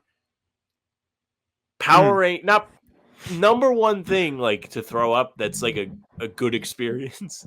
Milkshake. Yeah. If you throw up a milkshake, it's just you're having the milkshake and it's still not cold. bad. Not bad. Not bad. Worst beer, thing. Never drank beer, so I can't really tell you Well, it was probably mostly foam. Mostly foam. Worst throw up experience I had was a couple months ago maybe. I was drinking rum and cokes all night, and they came up. I don't know how to phrase this. I've never made myself throw up because I can't do it, whatever. But Right. when this is so gross. If you made, you're 2 hours hear in. This The thunder. rain? No. If you're 2 hours in, you're here because you love us. So I'm gonna tell you the story anyways. It's true. That's true. Right. I when I do it, it's forceful is a hilarious word to use, but I've got to really work to get it to whatever. I threw up so hard after this rum and cokes I was drinking, which was not only gross, I couldn't see out of one eye for 2 minutes, 3 minutes. No. And you laugh, but I was sitting there at 5 a.m. 5 in the morning. I was like, what the hell? I'm sitting here like this, opening one eye, closing the other. And I couldn't see out of my left eye. I genuinely could not see. And I was to the point where I was terrified. I was like, am I just blind now? What is happening? It came back eventually, but I also have a problem with my left eye. I don't think it perceives light the same way. I don't know how to explain it. I'll wake up in the middle of the night and I'll look to just look around my room and I'll look through my right eye and I can see shapes and stuff, and I'll look through my left eye and I just can't see anything. There's something about this eye that perceives light differently and can't work. But yeah, ratless myself for throwing up in the middle of the case. I don't have a light thing with my left eye, but it's definitely weak. If I go this and I cover it, it's much more blurry. It's hard. I can't read as fine and everything. Oh, I should probably wear glasses. Probably should. But yeah, I have more stuff, but to stay on the vomit, I had, when we worked at Heavy, my interview to work at Heavy, and it was on the computer. I had played basketball that day, and I felt like, heavy, and I felt weird. And then I get home, and I start to feel nauseous, and I'm on this call. Call goes like an hour. I get off that call. Yeah. I go in the bathroom, and I fire like a fucking fire hose into the toilet. It was crazy. I vomited so bad. I can't believe I made it the whole interview. It was one of the worst experiences I've ever had. Respect. Made it. Rat list. People at the drive-in that, 1, have their lights on, 2, have the backs of their trunk like up in the air to where it's slightly blocking the screen. Yeah. So I went to the drive-in on Friday. Fun time. Love going to the drive-in. What'd you see? Inside Out 2. Inside Out 2, by the way, I've not seen the first one. I enjoyed the movie. I don't know what the cast is. Whoever plays Anger, Bill Burr would be the perfect person to play Anger. I've heard Inside Out 2 is fucking like really, really good. It's a good movie. No, I thought it was good. Like good on all facets. Like not even that it's a kid, like for a kid's movie. Like no, I thought it was good. Thought it was a good movie. Let me see who plays Anger. Let me find it. Curious. Anger is Lewis Black. Okay. I'm telling you right now, Bill Burr. Bill Burr would be the best. Oh, I didn't know Phyllis from The Office is in it. She's Sadness, right? Oh my god. I knew I recognized that. Yeah. I didn't. Amy Poehler's Joy. It's always weird to me to see voice actors because I just don't know. Oh, Io DeBerry from The Bear is Envy. That I didn't know. Sydney from The Bear. I haven't seen The Bear. Oh, I thought you had. Anyway, sorry. Continue. Sorry, my bad. Continue. But yeah, so I drove the ladies' car because my car, the radio buzzes, as you've experienced. So you have to listen to the movie on the radio. So we took this. For whatever reason, even when you put the lights off, they don't turn off. So I had to turn like the car half off to where the radio goes for it to happen. But I was very self-conscious the whole time because I was afraid that I was disturbing people. But it was a fun experience. I enjoy the drive-in. But yeah, I don't have anything else to add on that. Nothing to really complain about too much. It was a fun activity. Fair rat list. I will rat list my calf. So I slept on the. I'll explain. And my friend Ryan can attest. I went out drinking on Friday night. Very fun. We had they call it family dinner. It was me, my new roommates, my best friend Danny. You know Danny. Yeah. And then some of their friends who I assume I will become friends with, but I don't know that well because I haven't met them a bunch. But we went out, had dinner at an Italian place. I got chicken parm. It's very good. Very good. Love me a chicken parm. Chicken parm. Oh, yeah. Then we went out to I told you I'd have stories from this weekend. Look at you. We'll get to the calf. I went out outside to a bar called Scholars in Boston, and we ran into my friend Danny's friends who he works with. One of them's his nickname is Q-Tip because his last name starts with Q. Happens, right? Q-Tip, huge Celtics guy. And when I go out anywhere, I'm sure you can understand this. Huge Celtics guy. This isn't a rat list. This is great. Love Q-Tip. Okay. Awesome guy. Comes up to me. He goes 18. Shakes my hand. Just 18. Just that's the extent. Every time he came up to me the whole night, he just goes, hey, 18. Shakes my hand like that. That was the whole thing, which was great. It was awesome. Shout out Q-Tip. He's a beast. Then after we're there for a little while, it's fun time. Good time hanging out. Went to karaoke bar. Good. I didn't sing anything. I went up on stage when all the guys went up. We sang I Want It That Way. Fun time. Vibes for the fellas. Good time. There was this one guy who was being very weird to the girls in our group that we were out with. Just like not even weird, like the way he was like doing stuff, just like couldn't take a hint type of weird. You know what I'm saying? Like didn't get the hints. Just optimistic weird. Like like they went on stage to sing and he like laid on the stage with them and it was just like, what, brother? Like can we learn? Just, come on. Whatever. Get home, hanging out, made some like they're not mac and cheese balls, they're like risotto cheese balls, like Italian cheese balls. Very good. Had those, very good. Go to sleep, sleeping on the couch. Whatever. It was like 3 a.m. 5:30 rolls around. I wake up, calf cramp. Hurts, wakes me up. It's the worst. I'm like, ouch. Need to stretch this out. Start stretching it out. only makes it worse. Like, and Really? when I tell you this was the worst pain I've experienced in the last 3 years, like, like my buddy Ryan was also sleeping on the couch, which first of all, his house, but his friends from home, they took his bed. Like the two That girls, ain't like, happening. So I'm not gonna go quick, but like I've heard people do this before. was not by I his will choice. never do this. It was not his choice. So he was in his bed, like about to sleep, and his two friends from home, these two girls, they came up and they like just like were hanging out. Like they got in the bed with him, and he's like, all right, whatever. Like these are like lifelong friends. Like they're like Okay. been friends forever. So like added context.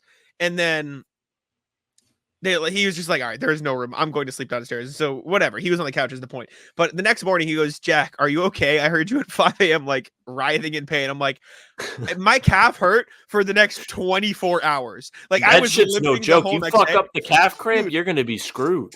Dude, I couldn't like get it. Like it was like 45 seconds of what I'm dying. Like I don't know what's happening, and I couldn't stop it. And it was the most insane pain I've ever felt in my life for no fucking reason at all. I don't get it. I most commonly experience like calf cramps because like I'll work my legs too much. Like I'll go for a run and then I'll go play basketball on the same day. Yeah, I don't know. So like after like 3 or 4 games of basketball, I'll take a jumper and I feel that, but it doesn't stay. But it's like letting me know like it's time to stop. So I'll stop. oh yeah, this came out of nowhere. I was just sleeping on the couch. Oh, and I'll just get it hit in me. bed once in a while too. Like if I'm just Yeah. laying there and then I'll wake up and I'll feel it. But I haven't had it Didn't stick. go away. That is It awful. was 60 full seconds. I'm like, ow, ow, ow, help, help, help, please. Like, I didn't know what to do. And I was also trying not to be loud and wake people up because I'm just sleeping on the couch. And so, like, I was just like, like trying so hard. But that was cooked. We also played ball the next day because that was Friday night. On the I played, like, calves? yeah, it was fine. Once I was moving around, it was like, all right. Like, I didn't Okay. notice as much because I was just going. I played like shit. I couldn't make my layups. Like I was just smoking. Like I was just banking off the rim. Like I wasn't. I won both games. Like it was fine because whatever. But I didn't play very well. But it was a good day. It's a fun time. Rat list day. So you don't necessarily deal with this because your job is you're your own boss essentially, right? Like Sure. you start work when you want to, you finish work when you want to. You don't have to wake up when you don't want to. A holiday does not mean anything to you, right? Like it's not like a day off per se. It's just like another day. There might be extra plans. For me, when there's a holiday like the 4th of July, I don't really want to get up and do stuff. Sure. Rat list 4th of July plans. The lady has requested that I go with her and some of her family to Martha's Vineyard, which is fine. I've never been. I'm looking forward to seeing the space that I have not seen. However, I'm not looking forward to having to take a 6:30 in the morning ferry on my day off. That defeats the purpose of a day off. Half the 6:30 purpose of the day ferries. off is so I don't have to wake up early. So you Why can would sleep I in, yeah. want to get up to go get a ferry and do this? I want to stay home. This is I spent my whole life avoiding family activity, family parties. It would be like heroin, like getting out of stuff, like picking up a work shift so I didn't have to go to a family party, stuff like that. Turns out when you grow up, all you do is family parties. Those type of activities. That's all you do. Growing up, yeah. It's awful. It's awful. You got to get up early. You got to be kidding me. Get up early on my day off. It's tough. Rat list gambling. I just found a tweet. Chris Mannix tweeted this out and makes a good point that I didn't think of. Do you see this? I did see the tweet, but I'll let you present it. Keep an eye on a casino/resort magnate pursuing Celtics ownership. Grousbeck doesn't own TD Garden, now one of the older in the NBA, older arenas, I should say. A new majority owner may want to build a new arena. When it comes to gambling, Massachusetts is open for business. If they rename TD Garden or build a new one called like FanDuel Arena, I'm going to kill myself. They're not going to be able to. Where are they going to put an arena? Don't know. Why would they rebuild TD Garden? I don't know. I'm just not rebuild, but like, you know how the Warriors built their own arena so they can profit and make money off of renting it out and stuff? Oh, yes, because the Bruins own that. Okay, yes. I don't think they would do it. I don't think there's space for them to do it. Where are they going to do it? I don't know. Somewhere. That would be fucking stupid. Yes, I agree. Wouldn't like it. Would not like it one bit. I don't know about anything else. I had a good weekend. It was a fun time. I'm going golfing. I'm going golfing a lot this week. I'm golfing tomorrow morning. I'm golfing Friday morning. I'm golfing Sunday. Very excited. It's going to be a good time. It's going to be very fun. I'm trying to think. I don't know if I'm trying to think of what else I did this week. Oh, not necessarily Ratless, but fun story. So Saturday after case race, good thing about case race, get you drunk real quick. Was feeling it. Was having a good time, right? 37 minutes, 5 beers, you're good. We're playing FIFA, me and the fellas, 2v2, right? As you do. Because the Euros were on. We played Euros, FIFA, we played like countries. Me and Ryan, one of my future roommates, shout out Ryan, Beast. We're playing against Danny, who you know, and Brian, another one of my future roommates, also shout out Brian. Names you will hear on the podcast, getting you familiar. Ryan, Brian, Mike, my future roommates. Ethan also lives with them now. I'm living with Ethan. Ethan moving with his girlfriend. Names, right? Context. Me and Ryan playing Danny and Brian. We win the first game. 3-2, whatever, I think, something like that. And the 2 goals they had scored were penalties because handballs in the box, like stupid shit. Like we that happens in FIFA? Exactly. Uncontrollable stuff for us. Like could not do anything about it. Just hit the hand. There were an obscene amount of penalties in this session of games we played just because like the ball would like get crossed, but then one of somebody's defender was in the way, so it hit the hand. Like crazy stuff that was out of control. You got to turn that off. Exactly. Wild. Right? So we win the first game. They're mad. They go rematch. We go, all right, second game. We win again. Right? Win again. Easy. Right? They're still mad. Third game happens. We win again. Wheels start to come off. Brian, you're not making the right passes. Danny, what the fuck was that? And Ryan and I sitting there laughing our ass off, right? Crying, laughing. We see what's happening. They say best of 7 series. We go, okay. Play a fourth game. We go down 4-0. Right? We're down 4-0. First half. Like within the first like 30 minutes of the game. Down 4-0. I turned around and go, hey, Celtics lost game 4. So Celtics got blown out game 4. It happens, right? We get a penalty. Score a goal, right? Get a pen. Whatever. Fine. Get in there. 45th minute going into half. Get a break off of a bad pass from them. Score again. 4-2. Hey, 4-2. Turning the tides a little bit. We win the game 6-5. We come back from down 4-0 when we're crying, laughing on the floor. These 2 in shambles. Great day. Just wanted to come on here and say, off chance one of you is listening 2 hours, 15 minutes into this, get fucked. that was the whole point of my story. Just, hey, 4-0. Marcus Morris did what you can't do. 3-0, 4-0. See you later. Goodbye. Hey. There you go. Ruined somebody's day. Had to. Speaking of video games, made World Series on MLB The Show. Yes, sir. Easy work. Love to see it. I would hate to play me in MLB The Show right now. I go on stretches of like, holy shit, what's wrong with me? Or I would hate to play me, and I'm in the hate to play me stretch right now. Fuck yeah. That rocks. I then played Brian in UFC. Brian is better at UFC than me. Knocked me out. Then played Brian in 2K. You know how you do randoms in 2K? Yeah. Like, random. I randomed current NBA teams. Got the Jazz. He randomed all-time teams. Got the Celtics. We did not finish the game, but I was in fact up by 4 once Danny took over the sticks as well. So I was feeling all right. Colin Sexton was popping off a little bit. Can't lie. Him and Lauri Markkanen were cooking. Bill Russell can't keep up with Colin Sexton. All I'm saying. That's.